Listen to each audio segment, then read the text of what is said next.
الرحيم.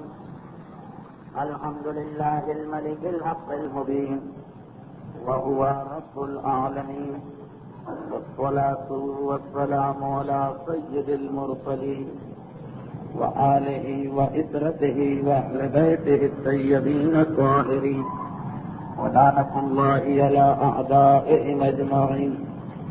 أما بعد، فقد قال سبحانه وتعالى في محكم كتابه الحكيم: بسم الله الرحمن الرحيم.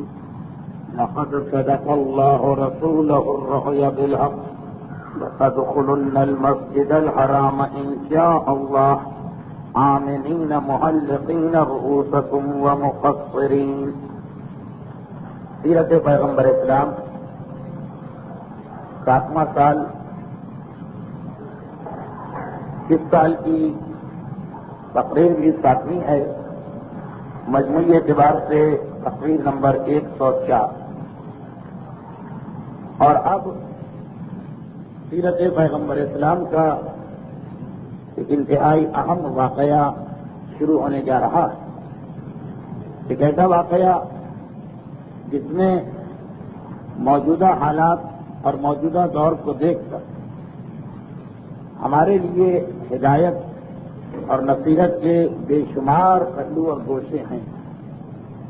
اگرچہ سیرت رسول کا ہر واقعہ اسوہ حسنہ اور بہترین راہ ہدایت ہے، لیکن آج کل کا زمانہ خصوصیت کے ساتھ صلح حدیبیہ کے واقعے کو سمجھنے کا تقاضا کر رہا ہے کہ جہاں مخالف اور دشمن کی کوشش ہم لوگوں کو غلط طریقے سے جوش دلا کر ایک جال میں پھنسا لینے کی ہوتی ہے، اور ہر وہ طریقہ اختیار کیا جاتا کہ صاحبان ایمان اور مسلمان ایسے جوش اور جذبے میں آ جائیں کہ ہوش و حواس کھو بیٹھیں، پہل کا الزام ان پر لگ جائے، دشمن کو اپنے مقاصد اور مفادات حاصل کرنے کا موقع مل جائے. جس کی بہترین مثال حال ہی میں ختم ہونے والا واقعہ یعنی خلیج کی جنگ کا واقعہ کہ اکسانا، جوش دلانا، پہل پہ آمادہ کرنا، اور اس کے بعد پھر موقع سے فائدہ اٹھا کر تہمت اور الزام بھر کے اپنے تمام تر مقاصد کو حاصل کر لینا. تو جوش اور جذبے کی موجودہ فضا میں صلح حدیبیہ کا واقعہ بار بار پڑھنے، بار بار سننے اور بار بار غور کرنے کے قابل ہے. تو خیر، بات یہ ہو رہی تھی کہ خندق کی لڑائی کے بعد کفار مکہ مکمل طور پہ تباہ ہو چکے ہیں، اور دوسری جانب خندق کی لڑائی کے بعد یکے بعد دیگرے کچھ ایسے حالات پیش آتے چلے گئے کہ یہودیت بھی ایک طرح سے پیچھے ہٹتے ہٹتے ساری کی ساری خیبر کے قلعے میں جا کے بند ہو چکی. اس سے پہلے یہودی سارے عرب میں اور خصوصاً اطراف مدینہ میں پھیلے ہوئے تھے، لیکن خود بخود واقعات کچھ اس طرح سے پیش آنے لگے کہ انہیں پیچھے ہٹنا پڑا. مدینہ چھوڑ کے مدینے سے باہر نکلے، پھر مدینے کے باہر سے بھی رفتہ رفتہ ہجرت کر کر سب ایک ہی مقام پہ جا کے جمع ہو رہے ہیں، خیبر. اور صلح حدیبیہ کا واقعہ اس اعتبار سے بھی انتہائی اہم کہ اسی صلح کے بعد پیغمبر اسلام نے خیبر پہ حملہ کر کم از کم اس دور اور اس زمانے کے لیے یعنی اپنی رسالت کے اپنی زندگی کے آخری سانس تک کے لیے یہودیت کے فتنے اور سازش کا خاتمہ کر دیا تھا. تو یہودیت ایک مرکز سے جمع ہو چکی ہے جس کا نام خیبر ہے. اس کے بارے میں بعد میں تفصیل بتاؤں گا کہ بعض اوقات کچھ باتیں ایسی ہوتی کہ بظاہر بڑی پرکشش اور عقل کے مطابق نظر آتی ہیں، لیکن تاریخ پڑھنے کے بعد پتہ چلتا کہ ضروری نہیں ہے کہ ہر وہ بات جو مطابق عقل ہو وہ انسان کے لیے فائدے مند ہی. خصوصیت کے ساتھ آج کل بعض اوقات ایک جملہ بار بار کہا جاتا اور وہ یہ ہے بہت ہی زیادہ مرکزیت کا. ایک مرکز، ایک نقطہ اجتماع، ایک ہی مقام پہ سب لوگوں کو آ جانا چاہیے. کبھی یہ تحریکوں کے حوالے سے ہوتا ہے، کبھی یہ اجتہاد و تقلید کے حوالے سے ہوتا ہے، کبھی یہ مجتہدین کے نام کے حوالے سے ہوتا ہے. یعنی ایک شخصیت، ایک مرکز، ایک تحریک، ایک اجتماع، اس سے زیادہ مفید کوئی چیز نہیں، اور عقلی طور پہ ثابت بھی کیا جاتا۔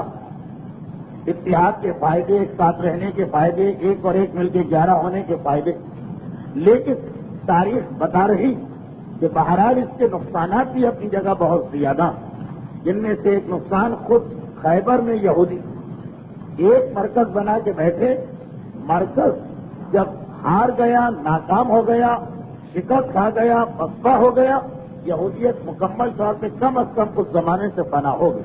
تفصیل اس کی انشاءاللہ بعد میں آئے گی۔ مجھے خود ایسا لگ رہا کہ میں دوسرے موضوعات پہ جانے لگا۔ تو یہودیت پسپا ہوتے ہوتے، پیچھے ہٹتے ہٹتے، ریٹریٹ کرتے کرتے خیبر کی دیواروں میں پہنچ چکی، اور ایک اعتبار سے مسلمانوں کے لیے بہترین موقع بن گیا کہ اس کا خاتمہ کرو، صرف خیبر کا، تو گویا تمام یہودیت کا خاتمہ ہو گیا۔ مگر مدینہ چھوڑ کے خیبر کی جانب جانا یہ بڑی حماقت اور غلطی کہلائی اگر کفار مکہ کے خطرے کا سدجواب نہیں کیا۔ یہ کوئی عقل مندی نہیں ہوگی کہ ایک دشمن کا خاتمہ کرنے جائیں اور خود اپنے عقب اور اپنے شہر کو کھلا چھوڑ جائیں کہ دوسرا دشمن آ کے وہاں حملہ کرے۔ تو صلح حدیبیہ عین اس ماحول اور موقع پر پیش آ رہی کہ کفار مکہ کو کم از کم اتنے عرصے کے لیے خاموش کر دیا جائے کہ جب پھر مسلمان پلٹ کے خیبر کا رخ کرے تو یہ خطرہ نہ ہو کہ ادھر ہم گئے اور پیچھے سے ہم پہ حملہ ہو گیا۔ تو خندق کی لڑائی اختتام کو پہنچی۔ خیبر میں یہودی اپنے مرکز کو طاقتور سے طاقتور بنا رہے ہیں، اللہ کے رسول کو اب ایک مرتبہ مکے کی جانب سے اطمینان حاصل کرنا، اور اس کا پہلا مرحلہ وہی جو 3 ہفتے مسلسل بیان ہوا کہ چھوٹے چھوٹے قبائل، ہر وہ قبیلہ کہ جس کے بارے میں یہ معلوم تھا، کیا اندازہ تھا کہ یہ کسی دشمن کا اعلی کار بن کے مسلمانوں کو چھوٹا موٹا نقصان پہنچا سکتا، ان سارے قبیلوں کے اوپر حملے کیے گئے۔ تفصیلات آپ 3 ہفتوں سے سن رہے ہیں، اس میں صرف ایک چیز کو پھر یاد دلا دیا جائے، یہ چھوٹے چھوٹے قبائل جن کی جانب اس سال اتنے لشکر بھیجے گئے کہ تاریخ اسلام یا کم از کم پیغمبر کی سیرت پوری زندگی اس سال کی طرح کے لشکر کبھی بھی نہیں بھیجے گئے۔ یہ سارے لشکر جن قبیلوں کی جانب جا رہے ہیں وہ قبیلے اتنے طاقتور نہیں ہیں کہ مسلمانوں کا مقابلہ کریں۔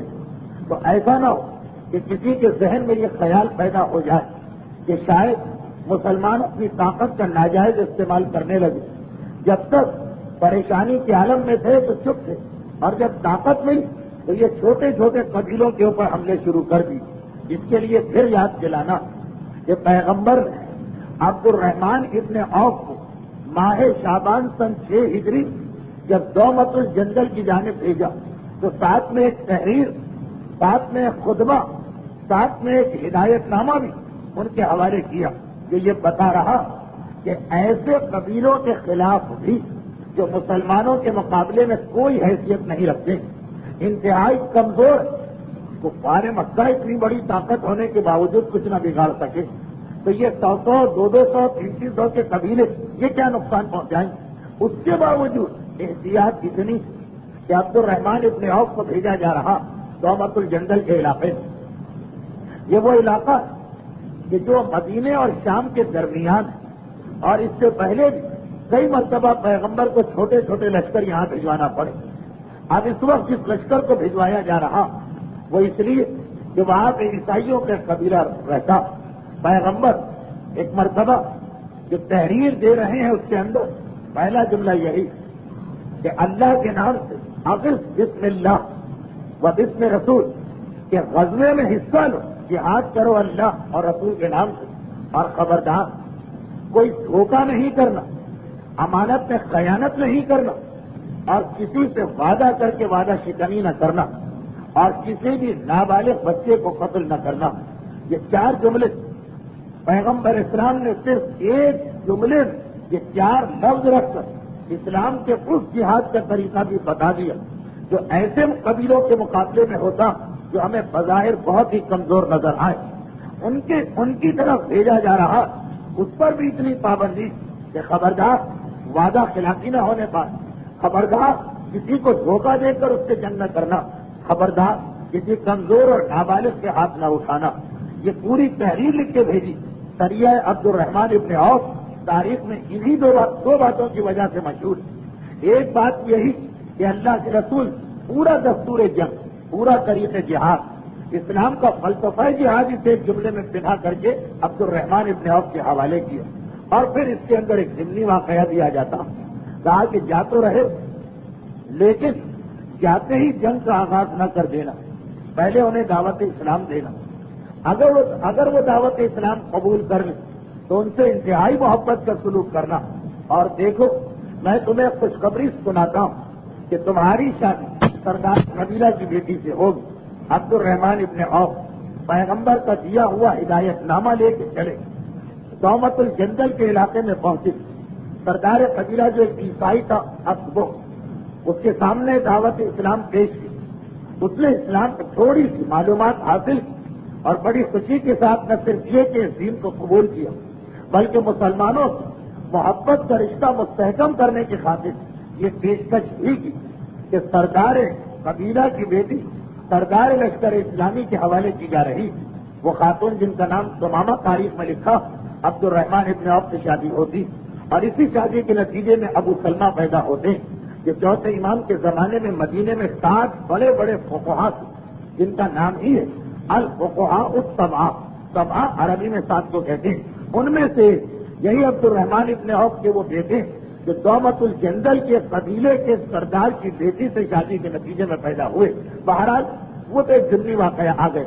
اصل چیز ایسے قبیلوں کے خلاف بھی مسلمانوں کی جنگ جو قطعاً کوئی مسلمانوں کے سامنے آنے کا تصور بھی نہیں کر سکتے، لیکن اس کے باوجود پورے ان کے حقوق کا خیال کرتے ظلم نہ ہونے پائے، تعدی نہ ہونے پائے، مسلمان حد سے تجاوز نہ کرنے پائے، صرف اتنی ان کو سزا دی جائے جو ان کی پرانی سازش کا تقاضا ہے. بس اس انداز سے پیغمبر اب منطقی طور پہ واقعات کو آگے بڑھا دیا کہ پہلے اطراف کے سارے قبیلوں یہ پیغام بھجوا دیا گیا.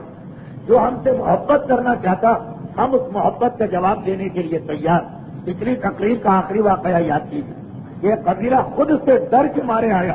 پیغمبر نے ہدیے اور تحفے اور کھجوروں کے ذریعے ان کے ڈر اور خوف کو نکالا.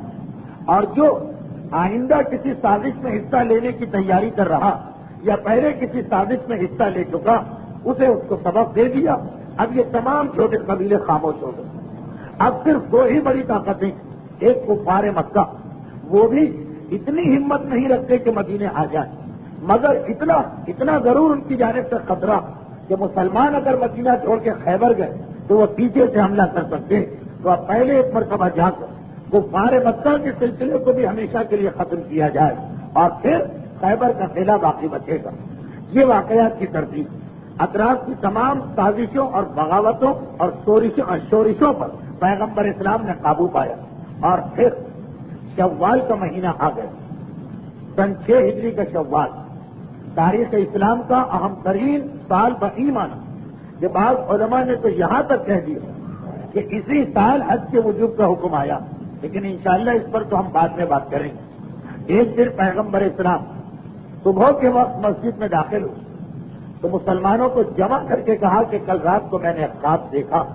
وہ خواب جس کا تذکرہ سورہ فتح قرآن کریم کا 48واں سورہ جو واقعہ حدیبیہ کے فوراً بعد نازل ہوا، اس میں جس خواب کا تذکرہ کہ لقد صدق اللہ رسولہ الرؤیا بالحق، کہ بے تحقیق اور بے شک اللہ نے اپنے رسول کے حق والے خواب کو سچا کر دکھایا. لتدخلن المسجد الحرام، کہ یقیناً ضرور بھی ضرور تم مسجد حرام میں داخل ہوگے انشاءاللہ آمنین، اور امن و امان کے ساتھ جاؤ گے. محلقین اور رؤوسکم، اور تم جا کے اپنے سروں کو منڈواؤ گے. وہ مقصرین، یا تھوڑے سے بال کٹواؤ گے. یہ خواب جس کا تذکرہ سورہ فتح کے اندر اس خواب کا ذکر اللہ کا رسول سن 6 ہجری کے اس شوال کے مہینے میں کر رہا جب اطراف مدینہ اب کوئی مسلمانوں کے خلاف بغاوت کرنے والا نہ رہا. یہ خواب نے دیکھا. مسلمان گھبرا کے پوچھتے ہیں اللہ کے رسول کون سا خواب؟ تو کہا کہ میں نے خواب دیکھا کہ جیسے میں مکے میں جا رہا ہوں اور اپنے ساتھیوں اور صحابیوں کے ساتھ اور مسجد الحرام میں احرام پہن کے داخل ہو رہا ہوں، اور میں نے یہ دیکھا کہ اس کے بعد ہم لوگ اپنے سروں کو منڈوا رہے ہیں۔ جو حضرات حج اور عمرے کے اعمال اور مسائل سے واقف، ان کے لیے تو بات بالکل واضح، لیکن ایک عام مومن کی معلومات کے لیے عمرہ جو حج کے علاوہ ایک عبادت، جس میں پہلے انسان اپنے جسم سے عام کپڑے اتار کر ایک خاص سفید رنگ کا لباس پہنتا جس کا نام ہے لباس احرام، اور اس لباس کو پہن کر مکے میں داخل ہوا جاتا، جب مخصوص اعمال انجام دیتے اور آخر میں اپنے سر کو منڈوانا پڑتا، یا بعض صورتوں میں تھوڑے سے بال بھی کاٹ لیے جائیں تو عمل مکمل ہو جاتا۔ احرام عمرے کا آغاز، سر منڈوانا عمرے کا اختتام، اور ان کے درمیان 4-5 دیگر واجبات ہیں۔ تو پیغمبر اسلام فرما رہے ہیں کہ میں نے رات کو یہ خواب دیکھا کہ جیسے احرام پہن کر میں اپنے صحابیوں اور ساتھیوں کے ساتھ مسجد الحرام میں داخل ہو رہا ہوں، اور پھر میں نے اپنے اور اپنے ساتھیوں کو تقصیر اور سر منڈوانے کے عمل یعنی حلق میں، عربی میں اس کے لیے لفظ ہے حلق اور تقصیر کے عمل میں مصروف پایا۔ یہ خواب پیغمبر اسلام بتا رہے اور ساتھ میں یہ بیان کر رہے کہ یہ اللہ کی جانب سے ایک پیغام ہے ہم سب کے لیے۔ اب جو لوگ مکے کے قدیم باشندے 6 سال پہلے اپنا وطن چھوڑ کے آئے، مگر وطن کی یاد تو ان کے دل میں موجود، اور وطن بھی کون سا وطن؟ جہاں خانہ کعبہ تھا، جہاں صفا اور مروہ کی پہاڑیاں تھیں، جہاں ہر وقت طواف اور عبادتوں کا موقع ملتا تھا، ایسے وطن سے نکالا گیا مہاجرت کے عالم میں۔ ویسے ہی ان کے دل میں وطن کی یاد تھی اور خانہ کعبہ کی تصویر۔ کسی بھی ایسے مومن سے پوچھ لیجیے، کسی بھی ایسی مومنہ سے دریافت کر لیا جائے جو حج اور زیارت کو انجام دے کے آ گئے، ایک مرتبہ گئے، لیکن جیسا کہ وہ حاتم طائی کے واقعے میں ہے، وہ بہرحال کسی اور چیز کے بارے میں ہو یا نہ ہو، اس عبادت کے بارے میں ضرور کہ ایک بار دیکھا اور بار بار دیکھنے کی تمنا۔ انسان کبھی رات کو بستر پہ لیٹتا، آنکھوں کے سامنے تصویر آ جاتی، خانہ کعبہ، طواف، زیارت کا منظر، معصوم کی زری۔ تو یہ مکے والے جو قدیم باشندے تھے مکے سے، ان کا اپنا شہر تھا، کہا یہ صبح سے شام 24 گھنٹے میں سینکڑوں مرتبہ خانہ کعبہ کو دیکھتے تھے، اور کہا 6 سال سے مکمل تعلق منقطع ہے مکے سے۔ پیغمبر کا خواب سنا اور ایک مرتبہ وطن کی یاد اور بڑھ گئی، عبادتوں کی یاد، خانہ کعبہ کی تصویر، طواف کا منظر، صفا اور مروہ کی صحیح کا مرحلہ، خود بخود وہ ساری تصویریں ذہنوں میں آنے لگی۔ مسلمانوں میں جوش اور جذبہ پیدا ہوا، خصوصاً جب پیغمبر نے یہ بھی بتا دیا کہ اب یہ تو گویا حکم خدا ہو گیا کہ ہمیں مکے میں جانا، اپنے شہر، عبادتوں والے شہر، اللہ کے گھر میں سب بے چین ہو گئے، جلد از جلد ہمیں یہاں سے آگے بڑھنا۔ ایک مرتبہ سارے مسلمان تیار ہو رہے ہیں، یہاں پہ رک کے میں ضمنی طور پر ایک چیز کو واضح کر دوں، صلح حدیبیہ، اس کے اندر آپ دیکھیں گے کہ قدم قدم پہ نئے نئے پیغامات ہمارے سامنے آ رہے ہیں۔ یہی صلح حدیبیہ یہ بتائے گی کہ قرآن نے اسلام کی تمام لڑائیوں کو چھوڑ اس صلحوں کے بعد ان فتح نہ لگا فتح مبینہ کا لفظ استعمال کیا۔ نہ بدر کی لڑائی کے بعد کہا کہ فتح مبین ملی، نہ احد کے بعد کہا کہ فتح مبین ملی، نہ خندق کے بعد کہا کہ فتح مبین ملی، نہ خیبر کے بعد کہا کہ فتح مبین ملی، نہ غزوہ حنین کے بعد کہا کہ فتح مبین ملی، جبکہ ان میں سے ہر لڑائی اتنی اہم تھی کہ وہ حق رکھتی تھی کہ اسے فتح مبین کہا جائے، اور کہا تو اس لڑائی کو کہا کہ جس میں تلوار استعمال ہی نہیں ہوئی۔ اس کا بھی ایک خاص مقصد ہے، انشاءاللہ اپنے موقع پہ یہ بات آئے گی۔ صلح حدیبیہ یہ بھی بتا دی کہ اسلام میں جمہوریت اور ووٹ کی کوئی اہمیت نہیں، کیونکہ کم سے کم صلح حدیبیہ تو ایک ایسا متفقہ واقعہ کہ کوئی مسلمان مورخ ایسا نہیں جس نے یہاں پہ اختلاف کیا کہ لشکر اسلام 99% ایک طرف تھا اور اکیلا اللہ کا رسول ایک علی کو لے کے دوسری جانب تھا۔ اگر ووٹنگ کے معیار کو دیکھا جائے، اگر مشورے اور شورا کے مسئلے کو دیکھا جائے تو سارے مسلمانوں کا اتفاق ایک مسئلے پر، فقط رسول اور علی ایک جانب۔ اور ہم نے دیکھا کہ نہ ووٹنگ چلی، نہ شورا چلی، نہ مشورہ چلا، نہ جمہوریت چلی، نہ پبلک اوپینین چلی، نہ رائے عامہ چلی، حکم چلا صرف وہ کہ جو رسول نے چاہا اور علی نے قلم بند کیا۔ صلح حدیبیہ یہ پہلو بھی بتاتی۔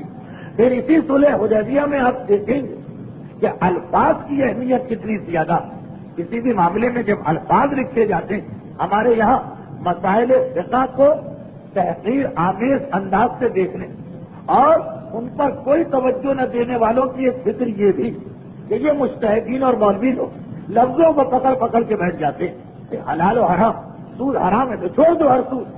یہ کیا اجتہاد کی گنجائش ہے کہ کون سا سود صحیح ہے اور کون سا سود غلط ہے؟ اگر حرام ہے مثلاً ایک چیز رشوت تو بس چھوڑ دو ہر چیز کو. یہ کیا مجتہد سمجھ جاتا ہے مسئلے کے ساتھ کہ رشوت کہتے جسے ہیں، اس کے معنی کیا ہیں، عربی زبان کے اعتبار سے ڈکشنری کیا کہہ رہی.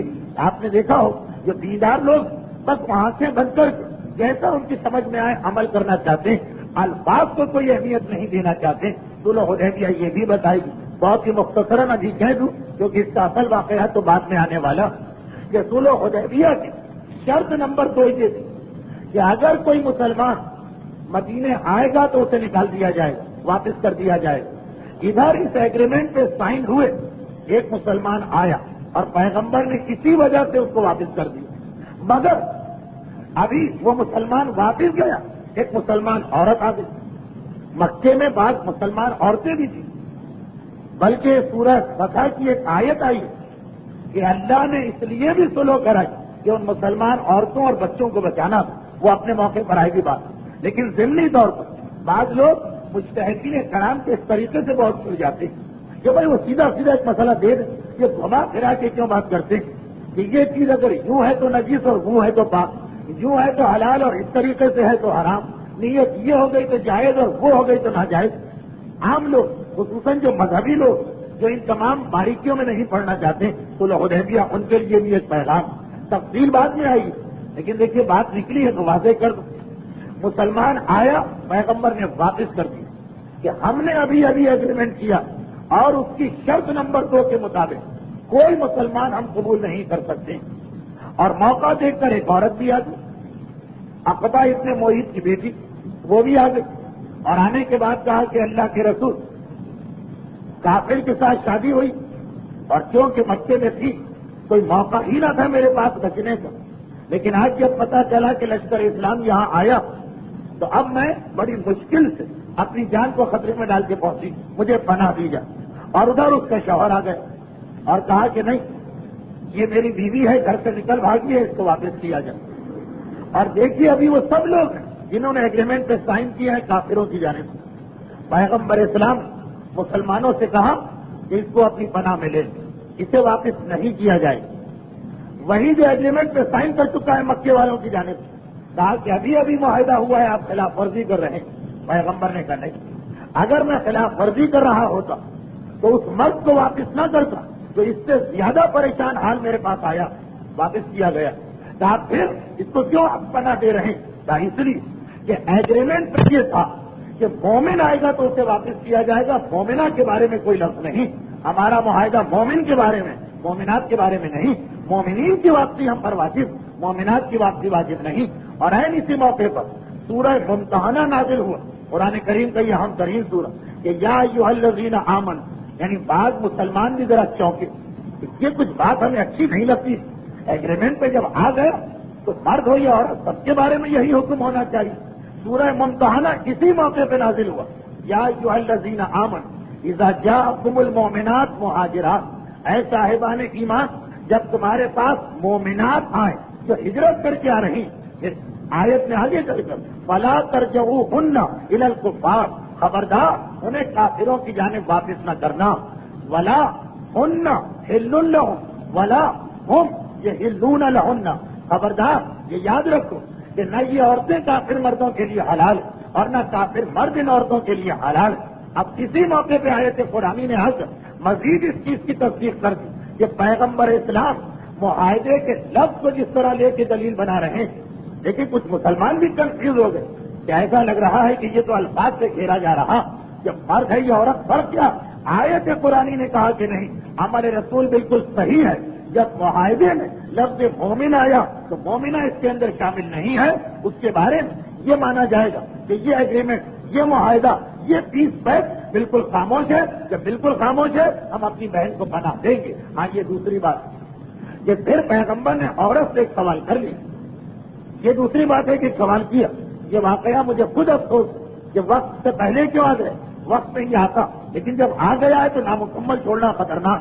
پیغمبر نے سوال کیا کہ اب تم یہ بتاؤ کہ اپنے شوہر کو چھوڑ کر جو تم مسلمانوں کے پاس آئی تو اللہ کی خوشی کے لیے آئی، یا فقط تمہیں شوہر بدلنا ہے اس لیے آئی ہو، یا فقط تمہیں شہر بدلنا ہے اس لیے آئی ہو، یا فقط تمہیں پیسے اور مدد دینا ہے اس لیے آئی ہو؟ چار چیزیں پوچھیں، اللہ کے لیے آئی ہو، یا یہ کہ شوہر بدلنا دیکھا کہ موقع بڑا اچھا، جیسے آج کل بعض لوگوں کے ہاتھ ایک مسئلہ لگ گیا کسی مجتہد کا وکیل بھی طلاق دے سکتا، یہ دیکھے بغیر شرائط کیا، ذمہ داریاں کیا، وہ سیغہ جاری کر دے، پھر بھی اگر ہمیں پتا کہ اس سیغے کے جاری کرنے وہ بیچارہ بے قصور ہے، جیسا اس کو کہا گیا ویسے اس نے عمل کیا، لیکن اگر ہم کو پتا ہے کہ معلومات غلط دی گئی تو وہ بالکل باطل۔ تو کیا آیت اللہ خوش منہاج الصالحین کی جلد اول کی تقلید کی بحث میں لکھ رہے ہیں کہ وکیل تو وکیل، اگر مجتہد اور فرضی بھی کوئی حکم جاری کرے اور ہمیں پتا چل جائے کہ انفارمیشن یا اطلاعات یا مقدمات میں کہیں غلطی، اس حکم کی کوئی اہمیت نہیں، وہ حکم ٹوٹ گیا، وہ حکم باطل ہے، اس کی پابندی ہم پر واجب نہیں۔ تو آج کل جس طرح بعض لوگوں کے ہاتھ میں ایک مسئلہ لگ گیا کہ جی وکیل کے ذریعے طلاق مل جاتی، صحیح ہو غلط ہو یہ سوچے سمجھے بغیر اللہ کا رسول اس مومنہ کو بنا بھی دے رہا کہ ایگریمنٹ کے مطابق ہم تمہیں واپس نہیں کریں گے، لیکن ایسا تو نہیں کہ یہ عورت کسی فراڈ یا دھوکے کی نیت سے آج مسلمانوں کی ہمدردی لے رہی۔ تم بتاؤ اللہ تمہارا مقصد اللہ کے خوشنودی، شوہر سے نجات پا کے دوسرا نیا شوہر لینا، یا جگہ بدلنا، مکہ شہر پسند نہیں آ رہا کسی اور شہر میں جانا، یا دنیا چاہیے یہ پتا ہے کہ مظلوم بن کے آئیں گے تو مسلمان دل کھول کے مدد دیں گے؟ یہ سوال اپنی جگہ خود اس مسئلے کو واضح کر رہا کہ اگر اسلام کے اعتبار سے کسی کو حق مل بھی رہا لیکن اگر اس کی نیت اور وہ شرائط پوری نہیں کر رہا رسول بھی اسے حق دلوا دے گا، لیکن وہ اپنی جگہ گناہ گار رہے گا۔ مزید یہ واقعہ دہرایا بھی جائے گا، یہ 5-7 منٹ کی تکرار بعد میں ہوگی، لیکن کیونکہ بات چھڑ گئی، نامکمل چھوڑنے کا مقصد غلط فہمیاں بڑھانا تھا۔ ہے بات میں یہ عرض کر رہا کہ صلح حدیبیہ جہاں یہ پیغام کہ فتح کسے کہتے ہیں، جہاں یہ پیغام کہ جمہوریت اور شورا اور مشورے کی کیا اسلام میں کیا اہمیت ہے، حکم رسول کے آگے کوئی اہمیت نہیں، جہاں صلح حدیبیہ کا یہ پیغام کہ الفاظ شریعت کی اہمیت کتنی، لفظ مومن آیا تو ضروری نہیں ہے کہ یہ مسئلہ مومنہ کے بارے میں بھی چلے، ایسی مسئلہ بھی میں بتا دوں۔ اس سال ہمارا طریقہ کار کچھ بدل گیا، مسائل بیان ہوتے ہیں لیکن تقریر کے بیچ جہاں جس مسئلے کا موقع ملا۔ اب اسی وجہ سے ایک بات بتا دیجیے، توضیح المسائل یا فقہ کی کتاب جہاں کہیں لکھا کہ فلاں چیز 2 عادلوں کی گواہی سے ثابت یا 1 عادل کی گواہی سے ثابت، یاد رکھیے کہ عادل کہتے ہی مرد کو، عورت کو عادل نہیں کہتے، عورت کا نام ہے عادلہ، جیسے مومن اور مومنہ، مسلمان اور مسلمہ، مشرک اور مشرکہ، عادل اور عادلہ۔ اگر یہ لکھا ہے کسی مجتہد کہ کپڑا پاک ہے یا نجس، 1 عادل کی گواہی چلے گی یا 2 عادل کی گواہی چلے گی، اس کا مطلب یہ کہ اس میں عورت کی گواہی نہیں چل سکتی۔ عورت آ کر کہے کہ کپڑا پاک تب بھی نہیں چلے گی گواہی، چاہے وہ تقوی اور عدالت کے اعلیٰ ترین معیار کے اوپر، اس لیے کہ لفظ جو کتاب میں آیا ہے فقہ اسی لفظ کے مطابق عمل ہوگا۔ ہاں یہ دوسری بات کہ نجاست و طہارت آغاز کوئی عادل کی بحث کو نکال کے کہا کہ جو بھی قابل بھروسہ اس کی گواہی چل جائے، قابل بھروسہ میں عورتیں آ جاتی، لیکن جیسے امام خمینی نے کہا کہ عادل کی گواہی چلے، اس میں نجاست و طہارت کہ کپڑا نجیس ہے یا پاک، برتن نجیس ہے یا پاک، زمین نجیس ہے یا پاک، گواہی کے اعتبار سے اس میں عورتوں کی بات مانی ہی نہیں جائے گی۔ ہاں وہ ایک اور طریقہ کہ یقین ہو جائے تو دوسری بات ہے، واپس آئی الفاظ، اور اسی کے ساتھ صلح حدیبیہ کا ایک اور اہم پیغام وہ کیا جو اصل میں جہاں سے یہ بات شروع ہوئی اور میں نے دوسری ساری باتوں کو بھی لے لیا کہ صلح حدیبیہ قدم قدم پہ ہمیں کچھ ہدایتیں دے رہی، بالکل ابتدا میں سب سے پہلی ہدایت ہمارے سامنے کیا ہے، پیغمبر فرماتے ہیں کہ میں نے خواب دیکھا اور یہ دیکھا کہ میں مسجد الحرام میں داخل ہو رہا ہوں اور یہ دیکھا کہ میں نے سر کو منڈوایا، یہ پیغمبر اسلام کا خواب ہے۔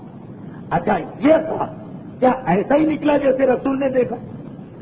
ہمارا آپ کا خواب ہے تو کوئی بات نہیں، صحیح بھی نکل سکتا ہے غلط بھی نکل سکتا، مگر رسول کا خواب جس میں غلطی ہونا نہیں چاہیے، اور ایسا خواب کہ رسول کہہ دے کہ یہ خدا کا پیغام، اور وہ خواب جس نے مکے سے آنے والے سارے مہاجروں کو اپنا وطن اور خانہ کعبہ یاد دلا دیا. یہ تو بڑا اہم خواب بن گئے. ایک تو یہی اہمیت کہ رسول کا خواب، پھر یہ کہنا کہ رسول کا خواب بھی اللہ کی جانب سے. ویسے تو رسول کا ہر خواب اللہ کی طرف سے، لیکن جب الگ سے کہہ دیا جائے کہ یہ اللہ کی طرف سے ڈبل ہے. اور تیسرا وہ خواب جس کا تعلق تمام مسلمانوں کے جذبات سے. اب اتنا اہم بن گیا یہ خواب. مگر جب ہم صلح حدیبیہ کا واقعہ دیکھتے تو پتہ چلتا ہے کہ یہ خواب سچا نہیں نکلا. نہیں یہ میں نے غلط لفظ کہا، یہ خواب پورا نہیں ہوا.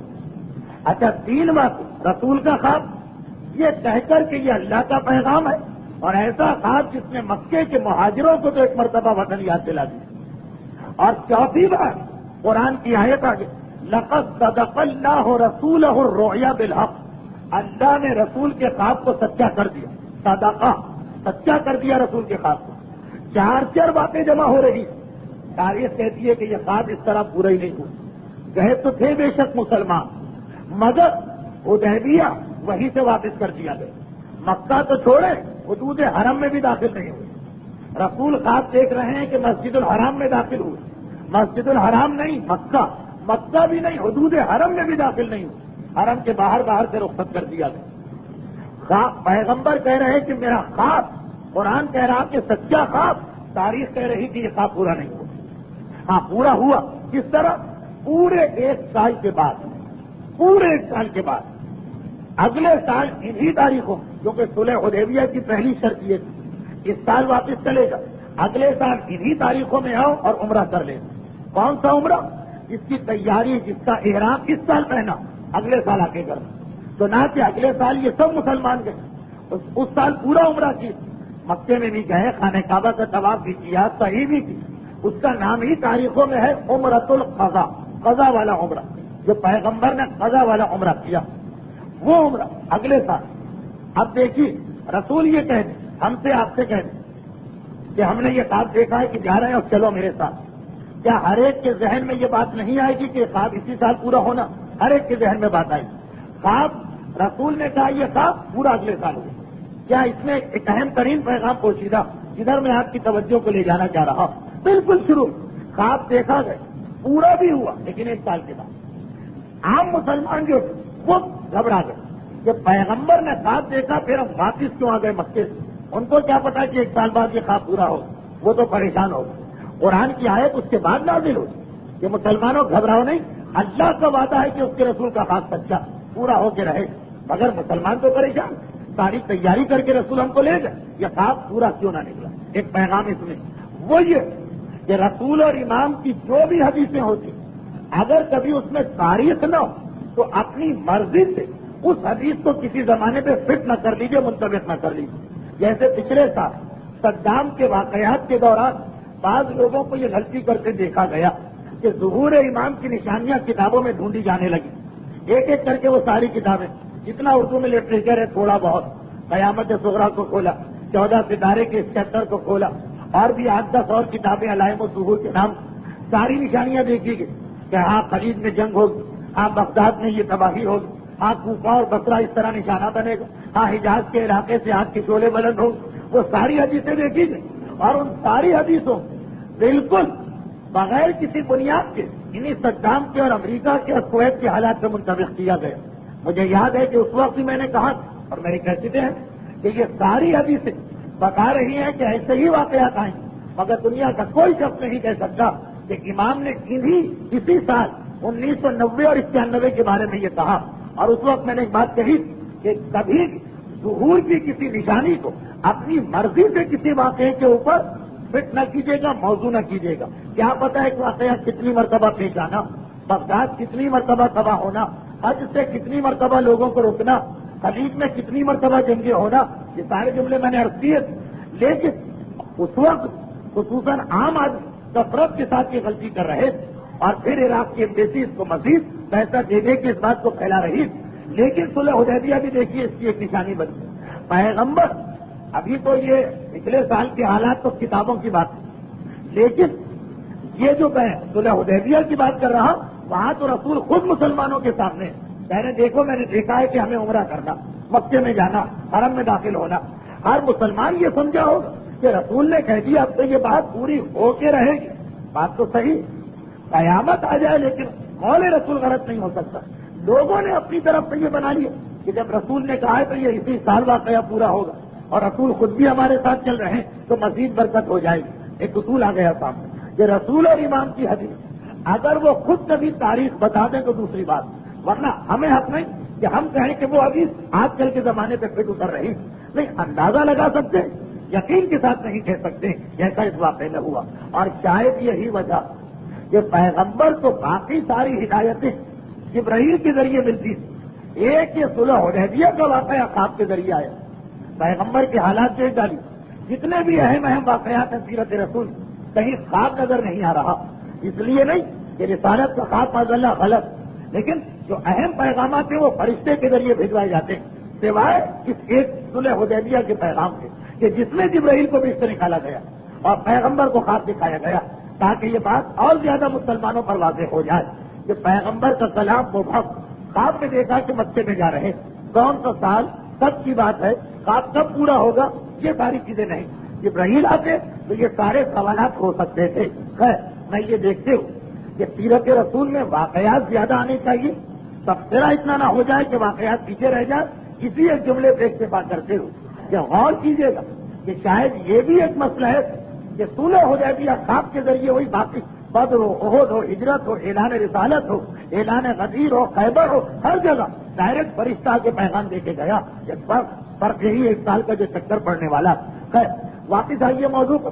اللہ کے رسول نے ایک اعلان عام کیا کہ میں نے رات کو خواب دیکھا کہ ہم سب لوگ احرام پہن کے خانہ کعبہ میں داخل ہو رہے ہیں، اور قرآن نے کہا بھی لقد صدق اللہ رسولہ الرؤیا بالحق لتدخلن المسجد الحرام انشاءاللہ، یقیناً ضرور بھی ضرور تم اس مسجد میں داخل ہوگے۔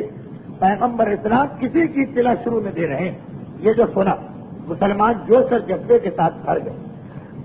اب اس وقت مسلمانوں کی دو قسمیں، ایک مکے کے مسلمان جو اپنے وطن کو یاد کر رہے ہیں اور خانہ کعبہ کی تصویریں ان کے سامنے آ رہی ہیں، اور ایک نئے مسلمان جنہوں نے نہ مکہ دیکھا نہ کعبہ، مگر اس کی عظمت اور اہمیت رسول کی زبانی سنتے رہے، انہیں بھی جوش، مہاجرین کو بھی جوش، لشکر اسلام چلا۔ یا 1300 یا 1400 یا 1600 یا 1800 افراد پر مشتمل تھا، 1300 سے 1800 تک کا عدد تاریخوں میں آیا، لیکن زیادہ معتبر علماء نے 1400 کا عدد بیان کیا۔ مدینے سے یہ لوگ نکلے، مدینے سے نکلتے ہی 6 میل کے فاصلے پر ذوالحلیفہ ایک علاقہ جسے آج کل دیار علی اور وہاں پہ بنی ہوئی مسجد کو مسجد شجرہ کہا جاتا، یہی ذوالحلیفہ مدینے سے 6 میل کے فاصلے پر، جو آج کل دیار علی کے نام سے مشہور، اور مسجد شجرہ بھی اس جگہ کو کہتے ہیں، اور اس کو میقات سمجھا گیا ہے حج اور عمرے کے لیے، یعنی وہ جگہ جہاں اپنا لباس اتار کر احرام پہننا پڑتا۔ 6 میل کے فاصلے پر ہے مدینے سے، اب تو نہیں، اب تو شاید مشکل سے 1 میل ہو، لیکن اس زمانے میں 6 میل دور وہاں پیغمبر پہنچے، اپنے قافلے کو روکا گیا، سب نے غسل کیا، غسل کرنے کے بعد احرام کی چادریں پہنی گئی، احرام کی چادروں کی ملبوس ہو جانے کے بعد ایک مرتبہ بآواز بلند نیت کے ساتھ تلبیہ پڑھا گیا، اور ایک عجیب منظر ذوالحلیفہ کے مقام پہ ہو رہا۔ اس وقت اپنے ساتھ قربانی کے جانور بھی مسلمان لے کے آئے، یا 63 اونٹ یا 70 اونٹ، پیغمبر نے سب کو احرام پہنا دی۔ اب دیکھیے پھر ایک مسئلہ زبان پر آ گیا موضوع سے ہٹ کر، آج کل وہ تاریخیں ہیں کہ لوگ کثرت کے ساتھ عمرے پہ جا رہے ہیں، جناب عمرے میں جانے والوں میرا مشورہ یہی ہوتا کہ آپ کو مکہ بھی جانا ہے اور مدینہ بھی جانا، دونوں جگہ جانا، ایسا پروگرام بنائیے کہ پہلے مدینے جائیں پھر مکے آئیں، تاکہ مدینے سے مکے جو آپ آئیں گے تو وہ سنت کے ثواب آپ کو مل جائے کہ اس جگہ سے احرام پہنے جہاں سے رسول نے احرام پہنا، اس راستے پر چلیں جس سے رسول چلے، اس انداز سے مکے میں داخل ہو جس انداز سے رسول داخل ہوئے۔ ورنہ اگر آپ براہ راست پہلے مکہ گئے، عبادتیں تو صحیح ہو جائیں، پھر وہاں سے مدینے جائیں، مدینے سے کراچی واپس آ جائیں، وہ سعادت اور فضیلت ہاتھ سے چھوٹ جائے گی۔ یہ عمرے والوں کے لیے میرا خاص پیغام ہوتا، اور حج والے کو چاہے پہلے مکہ جائیں جیسے ہمارا قافلہ، مگر بہرحال پھر مدینے سے واپس مکے آ کے اس سنت کو لے لیتے، اس لیے اس میں تو کوئی مسئلہ نہیں، لیکن عمرے والوں کے لیے میری خاص ایک نصیحت، جو کہ بڑی فضیلت ہو گئی اس واقعے کے بعد، مسجد الخلیفہ کی مسجد تھی، جہاں رسول عالم اسلام کا پہلا عمرہ، مسلمانوں کی پہلی مسجد کہاں ہے، مسلمانوں کی پہلی نماز کہاں ہوئی، پہلا روزہ کب رکھا گیا، اسی طرح فضیلت کہ عالم اسلام میں اسلام آنے کے بعد پہلی مرتبہ احرام کہاں سے پہنا گیا، مسجد شجرہ، پیغمبر اسلام نے احرام پہن لیا۔ اب اس سفر کا مقصد جنگ نہیں تھا، چنانچہ رسول نے بار بار اشارہ کیا کہ کچھ بھی ہو جائے، کفار کچھ بھی کر لیں، ہمیں جنگ نہیں کرنا ہے، ہم جنگ نہیں کریں گے۔ پیغمبر کے اس جملے نے مکے کے کافروں کو بعد میں شیئر کر دیا کہ بھائی مسلمان لڑ تو سکتے ہی نہیں، جتنا ان کو دباؤ تو دباؤ۔ تو پیغمبر کا یہ اعلان کہ ہمیں جنگ نہیں کرنا یہیں سے شروع ہو گئے۔ وہ اس طرح کہ اللہ کے رسول نے کہا کہ اے مسلمانوں تم اس انداز سے چلو کہ دور سے بھی کوئی تمہیں دیکھے تو پہچان لے کہ یہ جنگ کرنے والے نہیں جا رہے ہیں، یہ عبادت کرنے والے جا رہے ہیں۔ کوئی اسلحہ ساتھ میں نہیں رکھنا سوائے تلوار کے، وہ بھی نیام کے اندر ہونی چاہیے، اس لیے کہ تلوار بہرحال عربوں میں اسی طرح سے ایک مرد کے ساتھ ہر وقت ہونا چاہیے، جیسے ہمارے پاکستان کے سرحدی علاقوں میں وہ ہتھیار مانا ہی نہیں جاتا، وہ مرد کا زیور اور مرد کی زینت مانا جاتا، تو وہ بھی نیام میں۔ اس کے علاوہ احرام پہن لو اور قربانی کے جانور اس طرح سے نمایاں کرو کہ دیکھنے والوں کو پتہ چل جائے کہ یہ میدان والے اونٹ نہیں ہیں، جنگ والے، کہ یہ نہیں ہے کہ یہ ٹینکوں کی طرح سے اونٹ ہے کہ لے جا رہے ہیں بعد میں اس پہ بیٹھ کے لڑائی کریں، نہیں، شروع سے ہی نشانی لگا دو کہ یہ قربانی کے اونٹ۔ اس کے لیے اسلام کا ایک طریقہ شاید آپ لوگوں کو عجیب لگے، لیکن مسئلہ کہ ایسا جانور جس کے بارے میں پہلے سے یہ بتانا ہو کہ یہ قربانی کے لیے کسی اور مقصد میں استعمال نہیں ہو، اس کے دو طریقے، یا تو اونٹ اگر ہے تو اس کے کوہان کو تھوڑا سا چیرا جائے اور جو خون نکلے وہ خون اس کے اوپر مل دیا جائے، دور سے ہی اگر کوئی دیکھے وہ اونٹ جس کے پشت کے اوپر خون ملا ہوا، اس کا مطلب یہ ہے کہ یہ قربانی کا جانور ہے، جنگ کا جانور نہیں۔ اور دوسرا یہ کہ پرانے جوتوں کا ہار بنا کر جانور کے گلے میں ڈالا جائے، آج بھی یہ فتویٰ ہے آغا کوئی کے مناسک حج میں پڑھ لیجیے گا کہ ان دو میں سے کسی ایک طریقے سے اپنے جانور کو سجا کے لے جاؤ تاکہ پتہ چل جائے کہ یہ حج کے لیے جا رہا۔ پیغمبر نے دونوں پہ عمل کی، بعض اونٹوں کے کوہان کو ذرا سا شگافتہ کیا، چیرا دیا، زخم لگایا اور خون پھیلا دیا، اور بعض اونٹوں کے گلے میں وہ ہار بنا کے ڈالا گیا۔ اب یہ قافلہ چل، مدینے سے یہ قافلہ نکلا ایک عجیب شان کے ساتھ، 1400 مسلمان احرام پہنے ہوئے، خالی ہاتھ بغیر کسی ہتھیار کے، اپنے ساتھ قربانی کے جانور لے کے جا رہے ہیں۔ جانور اس حالت اور حیت میں کہ دور سے دیکھنے والا پہچان لے کہ یہ میدان جنگ میں کام نہیں آئیں گے، یہ وہ جانور ہیں کہ جو صرف قربان کیے جاتے ہیں۔ قافلہ بڑھتا چلا جا رہا، مکے والے بیٹھے، ان کے پاس اطلاع آ گئی، پیغمبر نے اتنا نمایاں طور پر، اتنے اعلان کے ساتھ، اتنا کھلم کھلا اور اتنا ٹائم پہلے یہ ساری تیاریاں کی کہ مکے والوں تک یہ اطلاع پہنچنا ہی پہنچنا تھا۔ پہلے خاص سنایا مدینے میں، چند دن تیاری میں لگا دی، پھر نکلے تو مسجد شجرہ میں ایک دن رک گئے، وہاں بھی سارے اہتمام کو سب کے سامنے کیا کہ مہاراج مکے والوں تک یہ اطلاع پہنچنا ہی پہنچنا تھا۔ اطلاع پہنچی کہ مسلمان 1400 کا لشکر لے کے آ رہے ہیں۔ بس ایک مرتبہ مکے کے لوگ گھبرا گئے، ان کے ذہن صرف ایک خیال آئے اور وہ یہ کہ جو کچھ اب سے پہلے ہوا، ہم بدر میں ہار کے آئے، ہم احد میں ہار کے آئے، ہم خندق میں ہار کے آئے، وہ کوئی ذلت اور رسوائی نہیں، لیکن ہمارا شہر جس خانہ کعبہ کے ہم متولی جو ہمارے ہاتھ میں، اس میں اگر مسلمان آ کے عبادت کر کے چلے گئے، عرب کے سامنے ہماری ناک بھی کٹ جائے گی اور ہو سکتا ہے کہ ہمیں اس عہدے ہی سے اور اپنی عزت کو بچانے کے لیے مسلمانوں کو مکے میں داخل ہونے سے روکنا، مگر ڈر بھی رہے کہ یہ وہی تو مسلمان ہے کہ بدر و احد میں ہمیں مزہ چکھا چکے، تو کوئی ایسا طریقہ اختیار کرو کہ آمنے سامنے آئے بغیر کام چل جائے۔ خالد بن ولید اس وقت تک دائرہ اسلام میں داخل ہونے نہیں ہوئے، انہیں 200 سواروں کے ساتھ بھیجا گیا کہ حتی الامکان راستے میں کہیں موقع ملے تو مسلمانوں پہ اٹیک کرو اور حملہ کرو، سب کو مار دو۔ یہ اصطلاح کافروں کو سکون پہنچا رہی کہ مسلمانوں کے پاس لڑائی کے میدان میں کام آنے والا کوئی جانور نہیں جس پہ بیٹھ کے جنگ کرے، اور ہتھیار کوئی نہیں ہے سوائے تلواروں، خصوصاً تیر نہ ہونا بڑا آسان ہے کہ دور سے حملہ کریں گے مسلمان کیا کر پائیں گے، ڈھال تک نہیں ہے مسلمانوں کے پاس، نہ ڈھال ہے، نہ تیر ہے، نہ کمان، تو اب بہت آسان ہو گیا دور سے حملہ کر کے ان کو نقصان پہنچانا۔ خالد ابن ولید کو بھیجا گیا۔ پیغمبر اسلام، میں نے کئی تقاریر میں عرض کیا کہ سیرت رسول کو پڑھنے کے بعد ایک پیغام بہت نمایاں ہے۔ پیغمبر نے ہمیشہ سراغ رسانی، جاسوسی اور دشمن کی خبر حاصل کرنے کا سسٹم و نظام ہمیشہ بہت ہی بہترین رکھا۔ وہ جو علم غیب ہے رسول کا وہ اپنی جگہ ظاہری اعتبار سے چنانچہ ادھر خالد ابن ولید 200 سواروں کو لے کے چلے، ادھر پیغمبر اسلام کے پاس اطلاع آ گئی۔ قبیلہ جہنیہ جو اب تک کافر قبیلہ مگر دل سے یہ مسلمانوں کے ہمدرد، ان کے ایک آدمی نے آ کے بتایا کہ اللہ کے رسول یہ ہو رہا۔ خالد ابن ولید اس عرصے میں کافی آگے آ چکا تھا۔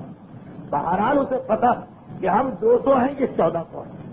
آمنے سامنے مقابلہ ہوگا تو سوال ہی پیدا نہیں ہوتا کہ ہم جیت جائیں، کیونکہ آمنے سامنے تو ہمیشہ الٹا ماجرا ہوا۔ بدر میں یہ 313 تھے، ہم 1000 ہم ہارے۔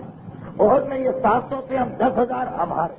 خندق کے اندر ہماری پوری طاقت تھی، ہم ہارے۔ تو برابری چھوڑو، اگر ہم زیادہ بھی ہوں تو نہیں ان کو شکست دے سکتے ہیں۔ مجھے کہ 7واں حصہ 214 دور سے حملہ کرنا ہے، لیکن دور سے بھی کیسے حملہ کر؟ مسلمان بڑے چوکس و الرٹ نظر آ رہے ہیں، سلو کے لیے جا رہے ہیں، مگر سلو الگ چیز ہے، حماقت الگ چیز۔ اپنی حد تک اپنے بچاؤ کی تیاری ظاہری طور پہ رکھنا۔ ایک ہی چیز اس کے دل میں آئی، وہ بھی اتفاق، وہ یہ کہ یہ مسلمانوں کا لشکر جا رہا، پیغمبر کی قیادت میں جا رہا۔ ہمارے آپ کے قافلے جب چلتے، یہاں تک کہ جب نئے کام کے لیے بھی چلتے، تو سب سے پہلے جو اعلان ہوتا، زبانی نہیں عملی اعلان، وہ یہ ہے کہ بھائیوں اور بہنوں آج سے نمازیں معاف ہو گئی۔ سفر میں کہاں نماز پڑھی جاتی، جہاں پہنچ کے اتریں گے وہاں نمازیں پڑھیں۔ ارے باقاعدہ کراچی میں یا اپنے وطن میں باقاعدگی سے نماز پڑھنے والے بھی سفر میں دیکھا گیا اکثر نماز قضا کرتے ہیں۔ سفر بھی کون سا؟ بزنس کا سفر، رشتے داروں سے ملنے جا رہے ہیں وہ سفر، گھومنے پھرنے جا رہے ہیں وہ سفر، جی نہیں اس میں بھی اگر نماز قضا تو کچھ سمجھ میں آ جاتا۔ سفر زیارت مشہد مقدس جا رہے ہیں، امام کے روضے پہ جا رہے ہیں، امام کو خوش کرنے جا رہے ہیں، تحفہ کیا لے کے جا رہے ہیں؟ شریعت بتاتی ہے کہ امام کے روضے پہ حاضر ہو تو پہلا تحفہ امام کے مانگتے ہیں کہ 2 رکعت نماز پڑھو، اور ہماری حالت یہ کہ مشہد کے سفر میں نمازیں قضا ہو رہی، 24 گھنٹے کی نمازیں قضا ہو جاتی ان لوگوں کی جو باقاعدہ نمازی، جبکہ ہونا یہ چاہیے کہ بے نمازی بھی اس سفر میں نمازی بن جائے۔ خدمت امام میں جا رہے ہیں، خدمت رسول میں جا رہے ہیں، خدمت خدا میں جا رہے ہیں۔ مراد کرنے والا بھی جانتا کہ بہرحال ایسے موقع پر ویسا بن کے پہنچنا ہوتا ہے جیسا وہ چاہتے ہیں، اور وہاں پہنچ کر تو پھر بھی دیکھا کہ بے نمازی نمازی بن جاتے ہیں۔ اتر گئے مسافر خانے میں اب نماز ہو جاتی، اتر گئے مکے اور مدینے کے ہوٹل میں اب نماز ہو جاتی۔ سفر وہ مصیبت کہ 2 دن کبھی سفر میں گزرتے ہیں اور ساری نمازیں قضا ہو رہی، اس لیے کہ بہرحال مومنین کرام کا لشکر نماز قضا نہ کرے تو کیا کرے؟ وہ لشکر اسلامی پیغمبر اسلام کی قیادت میں جا رہا۔ جو بھی نماز کا ٹائم آیا، جو بھی وقت نماز آیا، فوراً لشکر رکتا اور نماز پڑھی جاتی۔ اب یہاں پہ تمام تاریخوں میں ہماری تمام تاریخیں اس سے متفق کہ خالد ابن ولید نکل چکے ہیں مکے سے اور اس مسلمانوں کے اس قافلہ عمر راستے میں روکنا چاہتے ہیں۔ طریقہ سمجھ میں نہیں آ رہا، آمنے سامنے تو ناممکن، چھپ کے حملہ کرنا ہے، لیکن مسلمان بہرحال الرٹ اور ان کے سراغ رسانہ جاسوس پھیلے ہوئے۔ ایک مرتبہ اتفاق ایسا ہوا کہ مسلمان میدان میں ہیں، خالد ابن ولید اپنے 200 سواروں کو لے کر پہاڑی کے پیچھے، نگاہ پر کیا دیکھا کہ مسلمان نماز پڑھ رہے ہیں، نماز کی عالم میں اور آخری رکعت چل رہی۔ فوراً کا یہ بہترین موقع مجھے ہاتھ لگا، ارے میں نے پہلے کیوں نہیں سوچا؟ یہ مسلمان اطلاع مل چکی ہے مکے کے کافروں کو کہ مسلمان اپنی نماز کو نہیں توڑا کرتے، فقہی اعتبار سے اجازت بھی ہو لیکن یہ عام طریقہ تو نماز نہیں توڑتے، یہ بہترین طریقہ۔ اب جو یہ نماز شروع کرے، اب جو یہ نماز پڑھیں دوسری نماز، یہ نماز تو آخری رکعت، سلام کے قریب پہنچ گیا مسلمان، 200 تیر اندازوں کو تیار کرنے میں ٹائم لگتا ہے، یہ تو ہاتھ سے نکل گئی۔ اگلی جو نماز یہ پڑھیں بس فوراً اس وقت حملہ کر دینا، اور جو کہ مسلمان اپنی نماز قضا اپنی نماز توڑتا نہیں، سارے کے سارے مسلمان مار لیے جائیں گے۔ یہاں پر ایک بات میں اور یاد دلا دوں، 104 تقریر ہے آج، تو جس کو شروع کی تقریریں یاد ہو لیکن تاریخ اسلام تو آپ کو یاد، وہ یہ ہے کہ شروع میں جب مسلمان مکے میں تھے اس وقت خاص طور پہ پیغمبر حرم میں نماز پڑھا کرتے تھے، تو کچھ عرصے کے لیے عربوں کا مشغلہ یہ تھا کہ پیغمبر کی نماز میں رکاوٹ ڈال. ارأیت الذی ینہی عبدا اذا صلی، جو سورہ اقرا باسم ربک الذی ہے، جس کی آخری آیت کے سجدہ اس کے درمیان کی آیت. اے اب یہ دیکھو اس گناہگار کو، اس کافر کو جو ہمارے بندوں کو نماز پڑھنے سے روک رہا. وہ یہی تھا کہ رسول نماز پڑھ رہے، غلاظت لا کے ڈال دی، اونٹ کی اوجڑی لا کے ڈال دی، کوئی بھاری وزن رکھنے کی کوشش کی. لیکن یہ سارے کافر دیکھ چکے کہ ہم کچھ بھی کریں، رسول اپنی نماز کو توڑتے نہیں. نماز مکمل کی جائے، نماز پوری کی جائے. وہاں سے ان کو یہ سبق یاد کہ مسلمان نماز نہیں توڑا کرتا تو اگلی نماز میں حملہ کرے. اور بس مسلمان نماز ختم کر کے کھڑے ہو. یہاں پر ایک ضمنی طور پہ ایک بات اور کہہ دوں، اگر کہ اس کے اندر بحث کی گنجائش، یہ واقعہ بھی اس بات کی دلیل کہ بہرحال پیغمبر اسلام نے اکثراً نمازوں کو ملا کے پڑھا.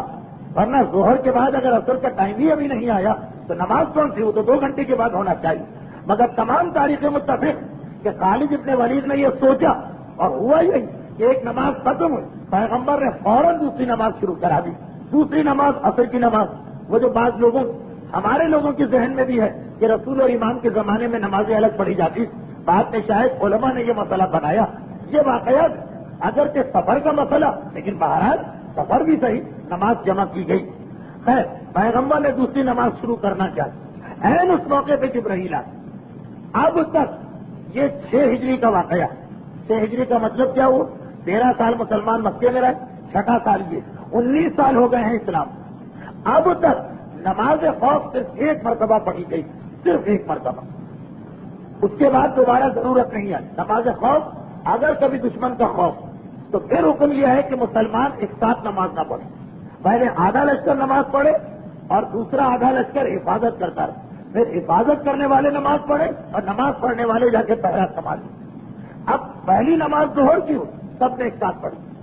عصر کی نماز پیغمبر اسلام نے کہا ابھی ابھی جبرائیل میرے پاس آئے اور خدا کا حکم پہنچا گئے کہ اب وہ جو ایک دفعہ ہم نے نماز خوف پڑھی وہی دوبارہ پڑھنا.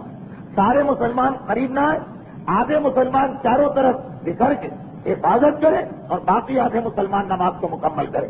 اور پھر جب یہ لوگ پوری کریں نماز تو وہ لوگ آ جائیں. خالد ابن ولید نے یہ منظر دیکھا، ایک مرتبہ محاورہ پر سر پیٹ لیا کہ پوری کی پوری اسکیم اور منصوبہ ناکام ہو گیا. مسلمانوں کو کس نے بتایا؟ عین وہ موقع کہ میں تیاری کر کے بیٹھا ہوں. یہ تو اب سراغ خانی اور جاسوسی کا مسئلہ بھی نہیں رہا. اتنے جلدی کوئی جاسوس نہیں جا سکتا. نہ گیا، گھبرا کے اپنے آپ سے پوچھتا کہ کس نے مسلمانوں کو یہ چالاکی کا طریقہ بتایا کہ نماز بھی ہو گئی، نماز توڑنے کی ضرورت بھی نہ ہوئی اور لشکر اسلام بچ بھی گیا. خیر، نماز مکمل. پیغمبر اسلام ایک مرتبہ کہتے کہ اے مسلمانوں، تمہیں یاد ہے کہ وہ سراغ رسان، وہ جاسوس اطلاع دے گیا کہ کفار مکہ ہمارا راستہ روکنا چاہتے ہیں اور میں اس وقت جنگ نہیں کرنا چاہتا، ہم صرف زیارت کے لیے جا رہے ہیں. چنانچہ آؤ ہم لوگ راستہ بدل. اچھا خاصا جو راستہ مکے سے مدینہ جا رہا، مدینے سے مکے آ رہا، اس کے قریب رسول پہنچ چکے ہیں. یہ اس وقت کی بات ہے جب قریب پہنچ گئے. پیغمبر نے راستہ بدل لیا اور بہت ہی دور گھوم کے جا رہے ہیں، ایسے علاقے جس کے لیے مسلمان تیار ہو کے نہیں آئے. نہ کھانے کا انتظام اتنا کیا ہے، نہ پانی کا انتظام اتنا کیا. اب عجیب منظر، پورے واقعات تو آج نہیں آ سکتے، بس یہ آخری مرحلہ. ایک مرتبہ جب یہ خبر مل گئی، دیکھیے اب تک مسلمان سکون کے ساتھ تھے کہ اب تو جا رہے ہیں عمرے کے لیے. اب اطلاع ملی کہ دشمن پیچھے لگ گیا اور ایسا دشمن کہ پیغمبر منع کر چکے ہیں کہ اس سے لڑنا ہی نہیں. یعنی اب تو خطرہ ہی خطرہ، اور اتنا خطرہ کہ رسول راستہ بدل کے جا رہے. اب مسلمان خوف زدہ ہو. اب مسلمانوں میں سے بعض کے حوصلے پست ہونے لگے. اب بعض مسلمان گھبرا کے سوچنے لگے کہ اگر یہ سب کچھ ہونا تو کاش رسول بتا دیتے، ہم تیاری کر کے آتے. کہ عین وہ وقت آ گئے کہ مسلمان راستہ بدل چکے، حدیبیہ کے قریب پہنچ رہے ہیں. اس سے پہلے ایک بڑی اونچی پہاڑی آئی، ایسی پہاڑی جو اسے دیکھ کے لوگ خوف زدہ ہو. اچھا پہاڑی سے مراد وہ کیٹو یا ماؤنٹ ایوریسٹ نہیں، ایک اتنا اونچا ٹیلا کہ یہ پتا نہیں کہ اس کی دوسری طرف کیا. ابھی یہ خطرہ کہ کافر پیچھے لگے، ہم جنگ نہیں کریں، اسلحہ بھی نہیں، اور پہاڑی آ گئی. ایسی پہاڑی کہ اس کے اوپر سے ہی جا کے اترنا. ہر ایک کے دل میں خیال، کہیں ایسا تو نہیں ہے کہ اس کے نیچے کفار بیٹھے ہوئے اور ہم ایک مرتبہ پہاڑی کے اوپر پہنچے اور انہوں نے ہم پہ حملہ کر دیا. ہر جگہ کا یہ اصول کہ پہاڑی کے اوپر والا ہمیشہ طاقتور ہوتا ہے، پہاڑی کے نیچے والا کمزور ہوتا ہے. لیکن کب؟ جب پہاڑی کے اوپر والے کے پاس تیر اور نیزے اور برچے ہیں. تلواریں اگر ہو تو وہ اوپر بھی ہے تو بیکار ہے پہاڑی، اس لیے کہ اوپر اگر ہے تلوار چلائے گا تو کس کے لگے گی تلوار؟ مسلمانوں کے پاس تیر نہیں، کمان نہیں، نیزے نہیں ہے، برچیاں نہیں، تلوار اگر ہاتھ میں تو پہاڑی کے اوپر جانا بھی بیکار. اب ہر ایک کے دل میں خوف کہ اس کے دوسری جانب کیا ہم کسی پریشانی میں پھنس جائیں. اس وقت ایک عجیب جملہ پیغمبر اسلام نے کہا. یہ جملہ وہ جس کی تشریح میں نکل جاؤں گا تو 20 منٹ موضوع سے میں ہٹ جاؤں. پیغمبر نے مسلمانوں کی حالت دیکھی، پہاڑی کے خطرے کو دیکھا اور کہا کہ مسلمانوں آگے بڑھو اور اس پہاڑی کے اوپر چڑھتے چلے جاؤ اور یاد رکھو اس پہاڑی پر جانا ایسا جیسے باب حصہ میں داخل ہونا. حصہ بنی اسرائیل کا امتحان. ادخل الباب سجدا. قرآن کہہ رہا کہ بنی اسرائیل فرعون کے دریا میں ڈوبنے کے بعد خدا کی نافرمانی کی بنا پر 40 سال تک صحرا کے اندر راستہ بھٹکتے رہے. آخر منزل مقصود آئی. آخر وہ بھی کب؟ جب اپنی غلطیوں کا احساس ہوا کہ ہم نے خدا کی نعمتوں کے مقابلے میں کتنا ناشکرا بنا کیا. خدا نے توبہ قبول کرنا چاہیے. صرف اعلان ہوا کہ جس شہر میں جا رہے اس کے دروازے سے جب داخل ہونا تو حصہ کہتے ہوئے داخل ہونا، سجدہ کرتے ہوئے. ادخل الباب سجدا. سجدے کے عالم میں جانا اور حصہ کہنا اس کی توبہ کو خدا قبول کرے گا. حصہ جو سریانی زبان کا لفظ ہے جس کے معنی ہی توبہ کے معنی. 40 سال صحرا میں بھٹک رہے، کھانے اور پانی کے لالے پڑ چکے. یہ وہ ہے جو من و سلوا کو ٹھکرا گئے کہ روزانہ ایک جیسی ڈش ہم سے نہیں کھائی جا رہی، نتیجے میں کچھ بھی نہ ملا. اب یہ پیغام آیا، لیکن جیسے ہی وہ دروازہ نظر آئے اور اس کے اندر بھرا ہوا شہر دیکھا، وہی کیفیت جو اکثر آپ نے محاورتاً سنا کہ کھجور کے درخت پہ کوئی سانپ پھنسے اور ایک مرتبہ اترنا بھول گئے. نیچے اتنا اونچا درخت، نیچے زمین نظر آ رہی، گھبراہٹ. یہ کیا ہوا؟ خدا بندہ میری جان بچا لے تو میں اونٹ دوں گا. لیکن پھر جیسے جیسے نیچے اترتے جا رہے ہیں زمین قریب آتی جا رہی. اونٹ سے گائے پر آئے، گائے سے بکری پر آئے، بکری سے مرغی پر آئے، مرغی سے انڈے پر آئے اور قریب پہنچ گیا خدا بندہ تو قادر مطلق ہے، تجھے کسی چیز کی ضرورت ہی نہیں. وہ حالت ہوئی کہ اب ایک مرتبہ بھرا ہوا شہر نظر آئے. اب کیسا حصہ اور کیسی توبہ اور کیسا استغفار. قرآن نے کہا سجدہ کرو اور توبہ کرو. ایک مرتبہ عقل کے چلے اور جب تاریخوں میں کہ چلے بھی اس طرح کے الٹا چلے اور زیادہ نافرمانی کے لیے کہ ہم ذرا بھی جھکنے کو تیار نہیں کہ اگر سیدھے سیدھے جائیں گے ہو سکتا ہے تھوڑی سی گردن کہیں جھک جائے. اللہ سجدہ کہہ رہا ہے، سجدہ تو چھوڑو، ہم ذرا سی گردن بھی نہیں جھکائیں، الٹا چل کے جاؤ تاکہ گردن جھکنے کا سوال بھی پیدا نہ ہو. اس وقت صرف وہ بچے جنہوں نے حکم کو مانا اور جنہوں نے حکم کو نہیں مانا، عقل دکھائی، سجدہ بھی نہیں کیا اور جو لفظ بتایا تھا اس کو ہنتا میں بدل دیا، گندوں مذاق، شریعت کے ساتھ مذاق. پیغمبر نے کہا یاد رکھو اس وقت حدیبیہ کی پہاڑی پہ چڑھنا ایسا ہے جیسے حتہ کے دروازے میں حتہ کہتے ہوئے داخل ہونا. یہ واقعہ بس ایک اشارہ کر دیا رسول. اتنا اہم ایمان کا امتحان بن گیا. اتنا جملہ سنا. مدینے کے جو پرانے باشندے ہیں اس کو خزرج ان کو جوش آئے. ایک مرتبہ اس کے ہاتھ سونا جوان تکبیر کی آواز بلند کر کے تیزی کے ساتھ پہاڑی پہ چڑھے اور جب پہاڑی پہ چڑھے تو دیکھا کہ پہاڑی کے نیچے انتہائی سرسبز میدان بھی اور ایک کنواں بھی نظر آ رہا. پانی کا مسئلہ پیدا ہو چکا، پانی ختم ہو چکا ہے مسلمانوں کے پاس. وہ جس راستے کے لیے تیار ہو کے آئے تھے اب تو راستہ ہی بدل گیا. جیسے ہی پہاڑی پہ چڑھ وہی چیز خدا امتحان لیتا. ایک مرتبہ ارادہ کر لے انسان کے امتحان دینا، آگے پھر آسانی ہی آسانی، راحت ہی راحت. انہوں نے آواز دی کہ مسلمانوں آ جاؤ، خدا کی نعمتیں انتظار کر رہی ہیں. ہمیں پانی مل گیا. لشکر اسلام اترا. ایک عورت اپنے بچے کو کھڑا کر کے پانی پلا رہی. لشکر اسلام پہ نگاہ پڑ گھبرا کے وہ ماں اپنے بیٹے کو لے کے بھاگی. بیٹا بلکہ زیادہ تیزی کے ساتھ بھاگا. دشمن کا لشکر جب آتا، وہ جو قرآن کریم میں بھی چونٹیوں کا جملہ کہ جب بادشاہ کسی ملک میں داخل ہوتے ہیں تو تباہ کر دیتے. عورت بھی یہی سمجھی. بیٹا تیزی سے بھاگ رہا، ماں بھی بھاگ رہی ہے کہ ایک مرتبہ اس کی نگاہ پڑ پلٹ کے آواز دی کہ بیٹا ڈرنے کی ضرورت نہیں، یہ مسلمان آ رہے ہیں. اگر کہ کافر ماں، اگر کہ کافر بیٹا، لیکن کیا کہہ رہی کہ بیٹا گھبرانے کی ضرورت نہیں ہے، تو مسلمان آ رہے ہیں. یعنی اس وقت تک عرب چپے چپے تک یہ بات پہنچ چکی کہ لشکر اسلام کبھی ظلم نہیں کرتا، کبھی زیادتی نہیں کرتا، کسی مظلوم پہ ہاتھ نہیں اٹھاتا، کسی عورت اور نابالغ بچے کو چاہے دشمن بھی ہو تو قتل نہیں کرتا.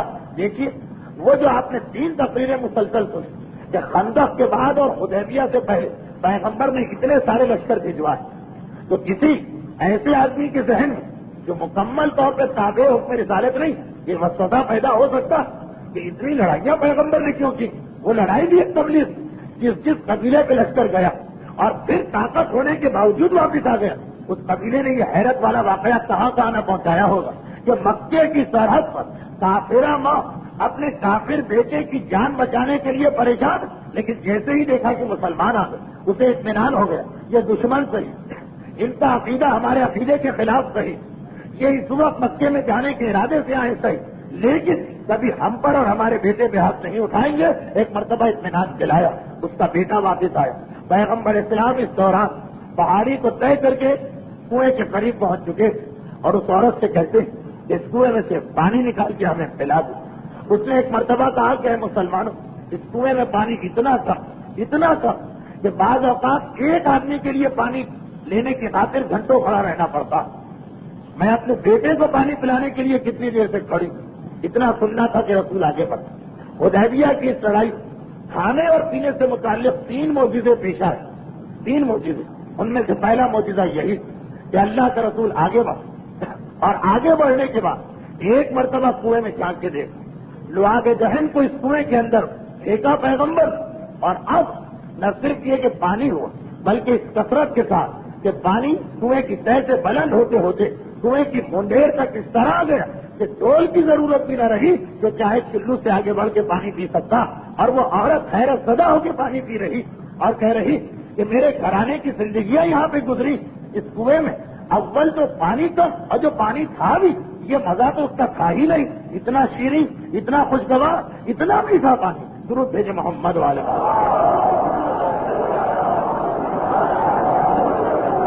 پیغمبر اسلام حدیبیہ کے میدان میں 2 مرتبہ کنووں کا مسئلہ ہوا، ایک یہ راستے میں اور ایک حدیبیہ میں، اور ایک مرتبہ کھانے کا مسئلہ، لیکن وہ واقعہ بعد میں۔ خیر، پانی کے مرحلے سے فارغ ہو کے آگے بڑھے، مسلمانوں کو کچھ نہیں پتا کہ ہمیں کہاں جانا، مکے جانا، پیغمبر کسی اور راستے سے لے کے چلے۔ اس وقت بھی ایک مکے سے مدینے کا راستہ جو مسجد عائشہ کے سامنے سے گزرتا، اور ایک اس کے الٹ مکے سے جدہ کا راستہ جو حدیبیہ کے سامنے سے گزرتا، تقریباً 45 یا 60 ڈگری کا اینگل ہے ان 2 راستوں کے درمیان۔ پیغمبر دوسرے راستے پہ جا چکے کہ چلتے چلتے ایک کنواں نظر آیا، اس کنویں کا نام تھا حدیبیہ، دوسرا کنواں، جس کی وجہ سے یہ علاقہ حدیبیہ کا علاقہ کہلاتا۔ وہ کنواں نظر آیا، اس وقت وہاں کوئی آبادی نہیں تھی، خالی کنواں تھا، اور اس کنویں کے فوراً بعد حدود حرم شروع ہو جاتے ہیں، یعنی وہ باؤنڈری ابھی مکہ نہیں، مکہ وہاں سے 23 کلومیٹر، لیکن وہ علاقہ شروع ہوتا جہاں کسی جانور، حتیٰ یہ کہ کسی پودے اور کسی گھاس کی پتی کو توڑنا بھی حرام اور گناہ۔ من دخلہ کان آمنا، جس کے بارے میں قرآن نے کہا وہ سرحد، ایک قدم آگے بڑھو، حدود حرم، جہاں کی ہر چیز کو خدا نے سیکورٹی دی، تحفظ دیا، اس سے چند قدم پہلے حدیبیہ کا کنواں، یہاں پہ مسلمان پہنچے۔ اسی لیے میں نے تقریر کے بیچ میں ایک جملہ کہا کہ اس سال پیغمبر نے خواب دیکھا، لیکن اس سال خانہ کعبہ میں چھوڑیں، مسجد الحرام میں چھوڑیں، مکے میں چھوڑیں، مکے سے 23 کلومیٹر دور حدود حرم، اس میں بھی مسلمان قدم نہیں رکھ سکے، اس سے بھی باہر رہے۔ یہاں جا کے لشکر اسلام روکا، مکے کے کافروں کو اطلاع ملی۔ لشکر کیسے روکا یہ لشکر؟ پیغمبر کی اونٹنی جس کا نام قصوہ، چلتے چلتے ٹانگوں کو موڑ کے گھٹنوں سے پیٹ لگا کے بیٹھ گئے۔ پیغمبر تو خاموش، مسلمان گھبرا کے آ گیا اور کوشش کی کہ اس اونٹنی کو اٹھایا جائے، مگر، اور یہ پیغمبر کی بہت ہی زیادہ محبوب اونٹنی، پیغمبر کی سواری میں رہی سالوں، وہ اونٹنی اپنی جگہ سے دست سے مس نہیں ہو رہی۔ پیغمبر نے فرمایا چھوڑ دو، یہ وہیں پہ بیٹھی جہاں پہ خدا نے اس کو بیٹھنے کا حکم دیا، اور اب وہ منزل آ گئی جس سے آگے بڑھنے کی ہم کو اجازت نہیں۔ اس کے بعد پیغمبر نے ایک عجیب جملہ کہا، سرسری طور پہ دیکھیں تو بعض اوقات اس میں ذرا توہین کا پہلو بھی آ جاتا۔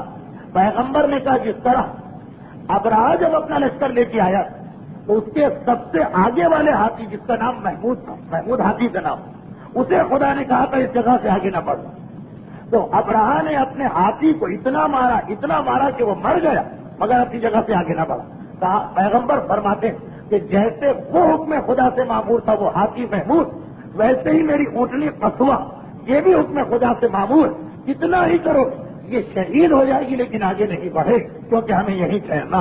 یہ جملہ سنا سب کے سب ایک مرتبہ اتر پڑے اور وہاں خیمے لگا دیے گئے۔ اب پروردگار عالم نے بیک وقت تو امتحانوں میں مسلمانوں کو ڈال دیا، بس یہ آخری جملے، اس کے بعد باقی باتیں، مکے والوں کا ریئیکشن، وہاں سے قافلوں کا آنا، وہاں سے قاصدوں کا آنا، آئندہ منگل کو۔ اب یہاں پر مسلمان صرف 10 دن کے کھانے کا سامان لائے، یہ سوچ کر کے مدینے سے مکے 8 دن کا راستہ اور ایک آدھ دن وہاں، پھر تو وہاں جب جائیں گے تو بازار سے راستے سے سامان خرید لیں گے، مگر 10 دن سے زیادہ راستے میں لگ گئے، راستہ بدلنا پڑ، پہاڑیوں سے آنا پڑ، یہاں پہنچے تو کھانے پینے کا سامان ختم، فاقے کی نوبت آ گئی، پانی میں بھی مسئلہ، کھانے میں بھی مسئلہ، فاقوں کی نوبت آ گئی، اور ایک خدا نے بھی ایک عجیب امتحان لے لیا مسلمانوں کا۔ ہمارے چھٹے امام صادق آل محمد امام جعفر صادق علیہ السلام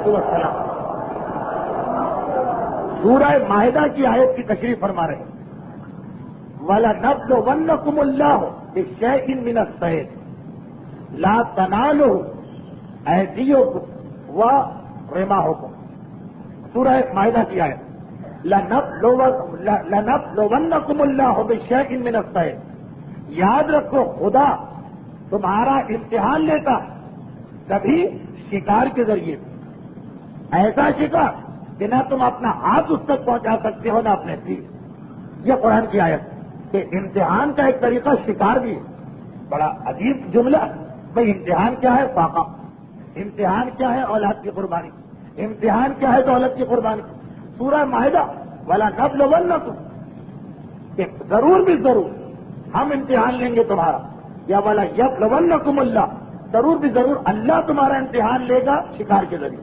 معصوم فرما رہے ہیں کیا تمہیں پتا ہے کہ کس امتحان کا تذکرہ؟ راوی نے کہا نہیں مولا، میں تو خود اس سے پہلے پریشان ہوتا۔ آپ سنو، یہ صلح حدیبیہ کا تذکرہ، جب حدیبیہ کے مقام پر لشکر اسلام اتر گئے اور کھانے پینے کو کچھ نہ رہا، واقع ہونے لگے، مکہ قریب ترین شہر ہے، وہاں سے پیغام آ گیا کہ ایک مسلمان اگر حدود مکہ میں قدم رکھے گا اس کو قتل کر دیا جائے۔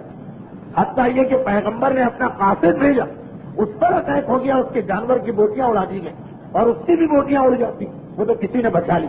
قاصد جسے ہر جگہ تحفظ دیا جاتا تو خرید و فروخت کا تو سوال ہی پیدا نہیں ہوتا۔ اب امام کہہ رہے سنو، یہ سب لوگ احرام پہنے ہوئے، احرام یعنی سفید چادر، بس میرے آخری جملے، یہ سب احرام پہنے تھے سفید چادر، اور آپ کسی بھی حاجی یا عمرہ کرنے والے سے پوچھیں کہ جب انسان احرام پہن لیتا تو 23-24 چیزیں حرام ہو جاتی، ان میں جانوروں کا شکار بھی حرام۔ امام فرما رہے ہیں کہ صلح حدیبیہ کے موقع پر خدا نے مسلمانوں کا بالکل وہ امتحان لیا جو بنی اسرائیل سے ہفتے کے دن مچھلیوں کے بارے میں امتحان لیا گیا۔ بنی اسرائیل ہفتے کے دن شکار حرام، مچھلیوں کو اطلاع ملی کہ آج کوئی ہمیں نہیں پکڑ سکتا، کثرت کے ساتھ مچھلیاں نکل کے دریاؤں میں آتی اور بنی اسرائیل کے لوگوں کے دلوں پہ سانپ لوٹتے تھے کہ ارے اتنا بہترین شکار ہمارے سامنے، کہ ایسا حکم خدا ہے کہ ہاتھ نہ لگا۔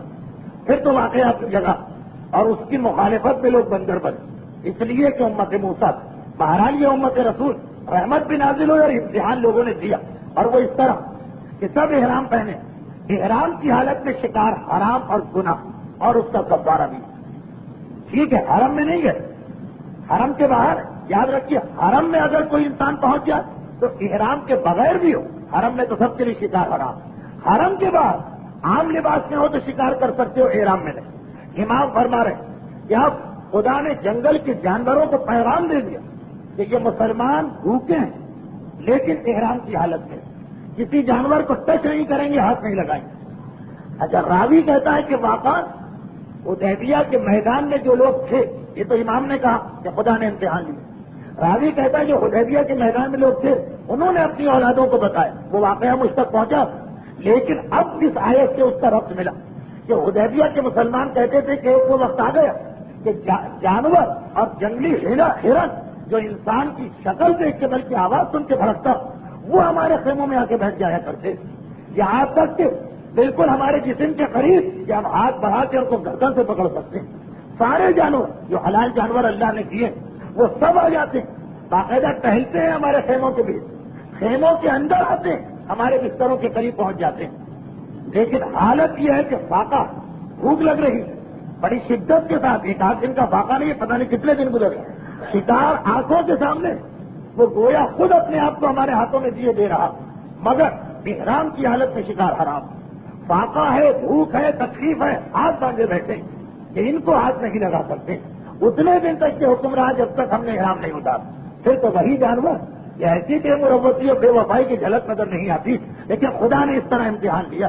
حدیبیہ کا یہ واقعہ بہت کم مومنین کے علم میں کہ حدیبیہ کے مسلمان خیموں میں گھیرن آنے لگے, خیموں میں جنگلی جانور آنے لگے, اور اس حالت کے اندر کہ جب فاقے کی شدت, شکار ایک ایسی چیز ہے کہ عام حالت میں پیٹ بھرا ہو تو آدمی برداشت نہیں کر سکتا, چاہے شرم عام حالت میں فضول شکار حرام ہی کیوں نہ, اور فاقے کی حالت اگر نہیں.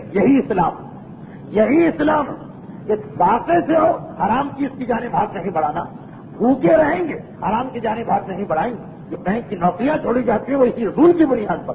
کہ احد کے میدان حالت یہ ہے کہ شکار اپنے آپ کو دیے دے رہا ہے ہمارے ہاتھ میں, اور ہم اس کو ہاتھ نہیں لگا رہے کہ احرام کی حالت میں حرام. یہ شکار کے ذریعے خدا نے امتحان دیا. ذرا سوچ, کتنا بڑا امتحان ہے, یہاں کہہ دینا بہت آسان, مگر جس پہ گزر رہی بھوک کی شدت اور سامنے یہ جانور. یہ مسلمان کہتے کہ ہمارا ہی دل جانتا ہے کہ ہم نے کس طرح سے یہ امتحان دیا. ہم اور آپ چند گھنٹوں کے لیے اس امتحان سے گزرتے. رمضان کے روزوں میں تقریباً یہی حالت ہوتی, مگر اسی فرق کے ساتھ کہ وہ چند گھنٹوں کی بھوک پر پیاس ہوتی, اس کے باوجود انسان بعض اوقات بے چین ہو جاتا. یہ دنوں کی بھوک پر پیاس فرق بھی ہے, جس کا درجہ بڑا ہے اس کا امتحان بڑا. مگر حدیبیہ کے بہرحال مسلمان بھی ایک حد تک کے مسلمان تھے, خدا نے ان کا اتنا ہی امتحان لی, ایک آدھ ہفتے کا امتحان, ساری زندگی کر رہے. یہ رتبہ تو فقط فاطمہ زہرا کے گھرانے کو ملا کہ جہاں کی حالت اور کیفیت یہ تھی کہ ساری زندگی سے امتحان میں گزر گئی. خانہ فاطمہ کی شان یہی, اور اس پر راضی ہے اہل بیت اصحاب. ایک امتحان تو وہ کہ ہم اس لیے برداشت کرتے ہیں کہ خدا لے رہا ہے امتحان تو دینا پڑے گا امتحان. بس راضی تو نہیں, خوش تو نہیں, مگر خدا کہہ رہا. اور ایک وہ حالت ہے خانہ فاطمہ کہ فاقہ ہے اور اختیاری فاقہ. یہ حدیبیہ والے تو بہت مجبور, اختیاری فاقہ وہ اس طرح کہ گھر میں سامان بھی موجود, مگر یتیموں مسکینوں اسیرا کے سوال کرتا, اپنے آگے کی وہ روٹی اٹھا کے دی جاتی ہے جس کو شریعت کہہ بھی نہیں رہی. وہاں خدا نہیں کہہ رہا, حدیبیہ میں خدا نے کہا ہے مجبور, وہاں خدا بھی نہیں کہہ رہا. مگر جانتے ہیں اہل بیت اطہار یہی منزلت ہے فاطمہ کے گھرانے. پتا ہے کہ جس سے جو خدا کو پسند ہے وہ کہے یا نہ کہے وہ ہماری زندگی کا طریقہ. اور یہی وہ منزل ہے جہاں فضہ کا واقعہ بھی میں اکثر پڑھا کرتا ہوں. فضہ حبشہ کی شہزادی, جس کے بارے میں ایک نظریہ یہ بھی کہ بہرحال وہ تھی ہندوستان کی شہزادی, وہاں سے حبشہ گئی اور پھر حبشہ سے مدینے آئی. کئی گھرانوں میں کنیزی کی زندگی گزار چکی, دیکھتی رہتی ہے کہ کنیزوں اور غلاموں کے ساتھ کیا سلوک کیا جاتا, کیسے ان کو دھتکارا جاتا, کیسے ان سے ہر ظلم توڑا جاتا. مگر عجیب گھرانہ ہے فاطمہ کہ جہاں تصور نہیں کسی کی توہین کی جائے, بلکہ اتنا احترام کہ جب رسول ایک دن آئے بیٹی کے گھر, دیکھا کہ فضہ بستر پہ پریشانی کے عالم میں بیٹھی. اچھا بستر پہ تو اس لیے بیٹھی کہ یہ طریقہ ہے فاطمہ اور فضہ, ایک دن فضہ کام کرے گی تو فاطمہ بستر پہ آرام کرے, اور ایک دن فاطمہ کام کریں گی تو فضہ بستر پہ آرام کرے. فضہ کے کپڑے بھی فاطمہ دھوئیں گے, فضہ کے آگے کھانا ملا کے فاطمہ رکھیں. خالی ہے, پریشان. کہاں ہے فضہ بہت پریشان, کیا فاطمہ کے گھر میں تمہیں سکون و آرام نہیں مل رہا, میں تمہیں کہیں اور بھی بھیج سکتا ہوں. گھبرا کے کہا نہیں اللہ کے رسول آپ نے کیا کر دیا. میں پریشان تو اس بات پر کہ خانہ فاطمہ کو دیکھنے کے بعد اب سوچ رہی کہ جنت لے کر بھی میں کیا کروں. عجیب گھرانہ, کنیز بن کے آئی. صبح کو اٹھتی, میرا مولا علی آتا ہے اور کہتا ہے بہن فضہ میرا سلام دے.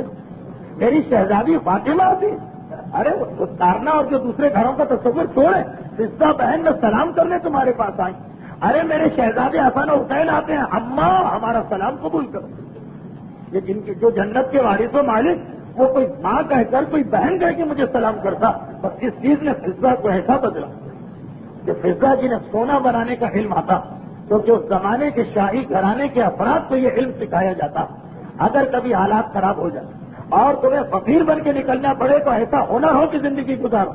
ایک دن آئی مولا کے پاس، جب میرا مولا مصروف عبادت، ہاتھ جوڑ کے کہا مولا ایک سونے کا ٹکڑا لے کے آئی، پتھر کا ٹکڑا یا لوہے کا ٹکڑا جسے فضا نے علم کیمیا سے سونے میں بدلا۔ میرے مولا نے دیکھا، مسکرا، کہا فضا تمہارا شکریہ، مگر جس طرح لائی ہو اسی طرح لے جاؤ۔ گھبرا کے کہا مولا آپ تو خیر اتنے طاقتور اور شجاع، میں دیکھ رہی ہوں کہ 3 وقت مسلسل اس گھر میں فاقے کو گزر گئے، میں تو حسن و حسین کی حالت کو دیکھ کے پریشان، یہ ننھی ننھی بچیاں زینب و ام کلثوم، 3 وقت کا فاقہ، چہرے فق ہو چکے ہیں، جسم کانپ رہا، مولا اپنا نہ صحیح تو انہی کا خیال کر، اس سے کھانے کا انتظام کر۔ میرے مولا نے دیکھا، فضا کو تفصیل بتانا ضروری، کہا فضا تمہارا کیا خیال ہے؟ کیا یہ فاقہ، یہ مصیبت، یہ پریشانی مجبوری کی وجہ سے ہم برداشت کر رہے ہیں؟ کیا تمہیں نہیں معلوم یہ ہماری اختیار شدہ زندگی ہے، ہم اس سے راضی ہیں کیونکہ اللہ راضی ہے، ورنہ ہم چاہیں تو کیا نہیں ہو سکتا۔ ذرا مسلح کو پلٹو، مسلح پلٹا گیا، فضا نے دیکھا زمین شخص، میں تو سونے کا ٹکڑا لے کے سوچ رہی کہ آج میں نے بڑی خدمت کر دی، وہاں سونے کا دریا زمین کے نیچے بہ رہا، فضا ہم ٹھوکر مارے تو یہ ساری زمین سونا بن جائے، مگر ہم اسی فقر و فاقے میں راضی ہیں کیونکہ ہمارا پروردگار اس پہ راضی، ہمارا پروردگار اس پہ خوش۔ جو فاطمہ اس فاقے پہ کس طرح سے راضی ہے، ماں کی حالت دیکھیے، ماں خود فاقہ کر لیتی مگر اولاد، چھوٹے چھوٹے بچے اور بچیاں نہیں، اس سے بھی فاطمہ راضی۔ کیا وہ ایسے مومن اور مومنہ کے دعوی غلامی اور کنیزی کو قبول کریں گے جو فاقہ تو چھوڑو، حرام چیز کو بھی چھوڑنے کو تیار نہیں ہے؟ پتا ہے کہ فلاں کاروبار حرام، پتا ہے کہ فلاں نوکری حرام، پتا ہے نوکری میں فلاں واؤچر بنانا حرام، مگر حلال تو چھوڑو۔ فاطمہ تو کہہ رہی ہے اب حلال میں بھی اپنے آپ کو فاقے میں پسند کرتی، یہ حرام کو ترک کرنے کو تیار نہیں۔ دعویٰ کیا ہے؟ غلامان اہل بیت، کنیزان سیدہ، جو فاطمہ کی زندگی ہے وہ آپ کے سامنے رہے، سب پتا چلے گا کہ واقعان اہل بیت نے کس طرح سے زندگی گزاری۔ لیکن بس اتنی سی بات کہ ساری زندگی ان مصیبتوں اور پریشانیوں کے ساتھ گزری۔ حدیبیہ کے مسلمان 4-5 دن کیا پریشانی میں رہے، اتنا اہم واقعہ بن گیا کہ اپنی نسلوں کو سنایا واقعہ۔ لیکن نا چھٹے امام کا صحابی کہتا ہے میں نے سنا کہ لوگ کہتے ہیں ہمارے والد کے والد نے یہ امتحان دیا، فاطمہ نے ساری زندگی یہ امتحان دیا، نہ کبھی شکوہ نہ کبھی شکایت۔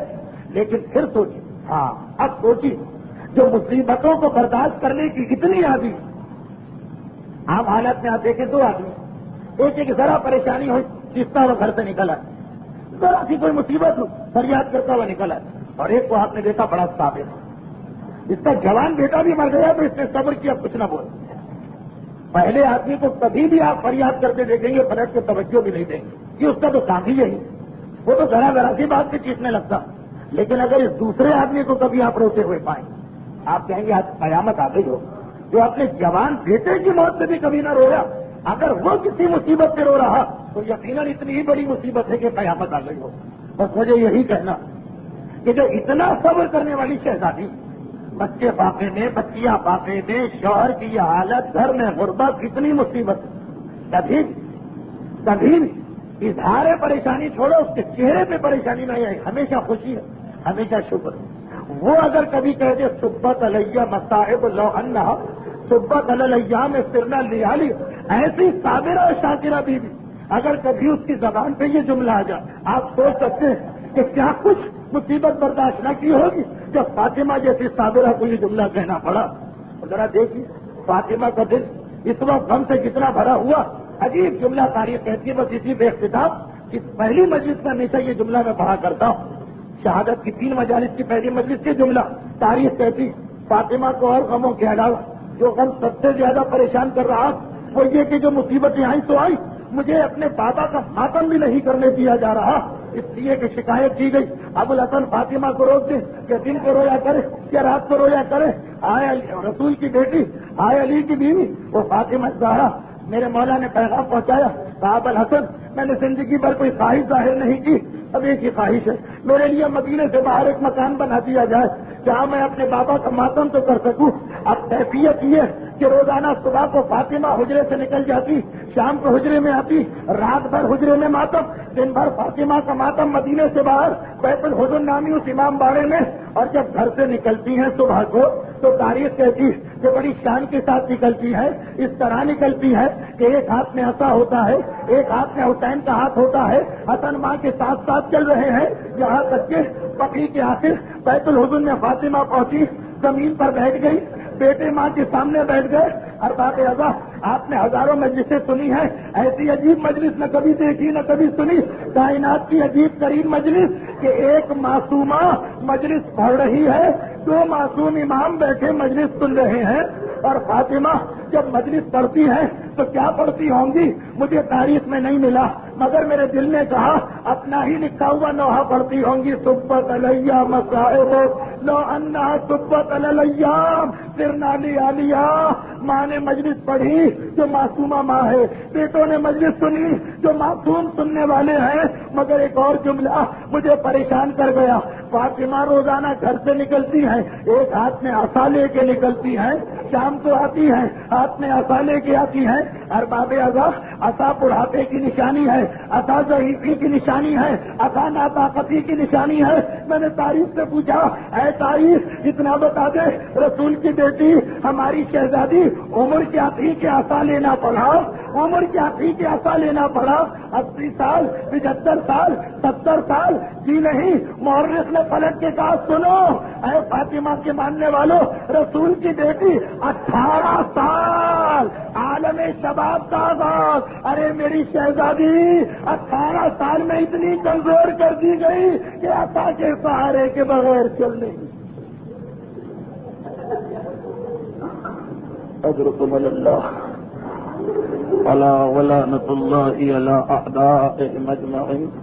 پروردگارا، واسطہ مصائب فاطمہ زہرا کا فاطمہ کے تمام ماننے والوں، خصوصاً اس مجلس میں موجود مومنین اور مومنات کو بحق فاطمہ دنیا اور آخرت کی ہر مصیبت و پریشانی سے محفوظ فرما۔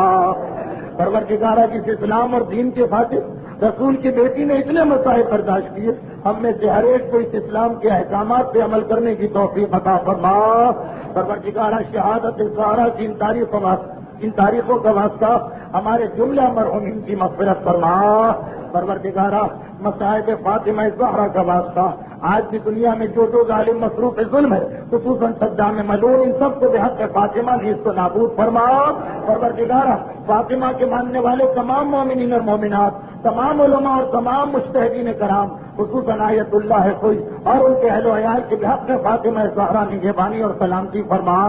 اور پروردگارا، ان مظالم کے انتقام کے لیے فاطمہ ہی کے وارث و فرزند آخری حجت امام عصر والزمان کے ظہور میں تعجیل فرما۔ ربنا تقبل منا انک انت السمیع العلیم۔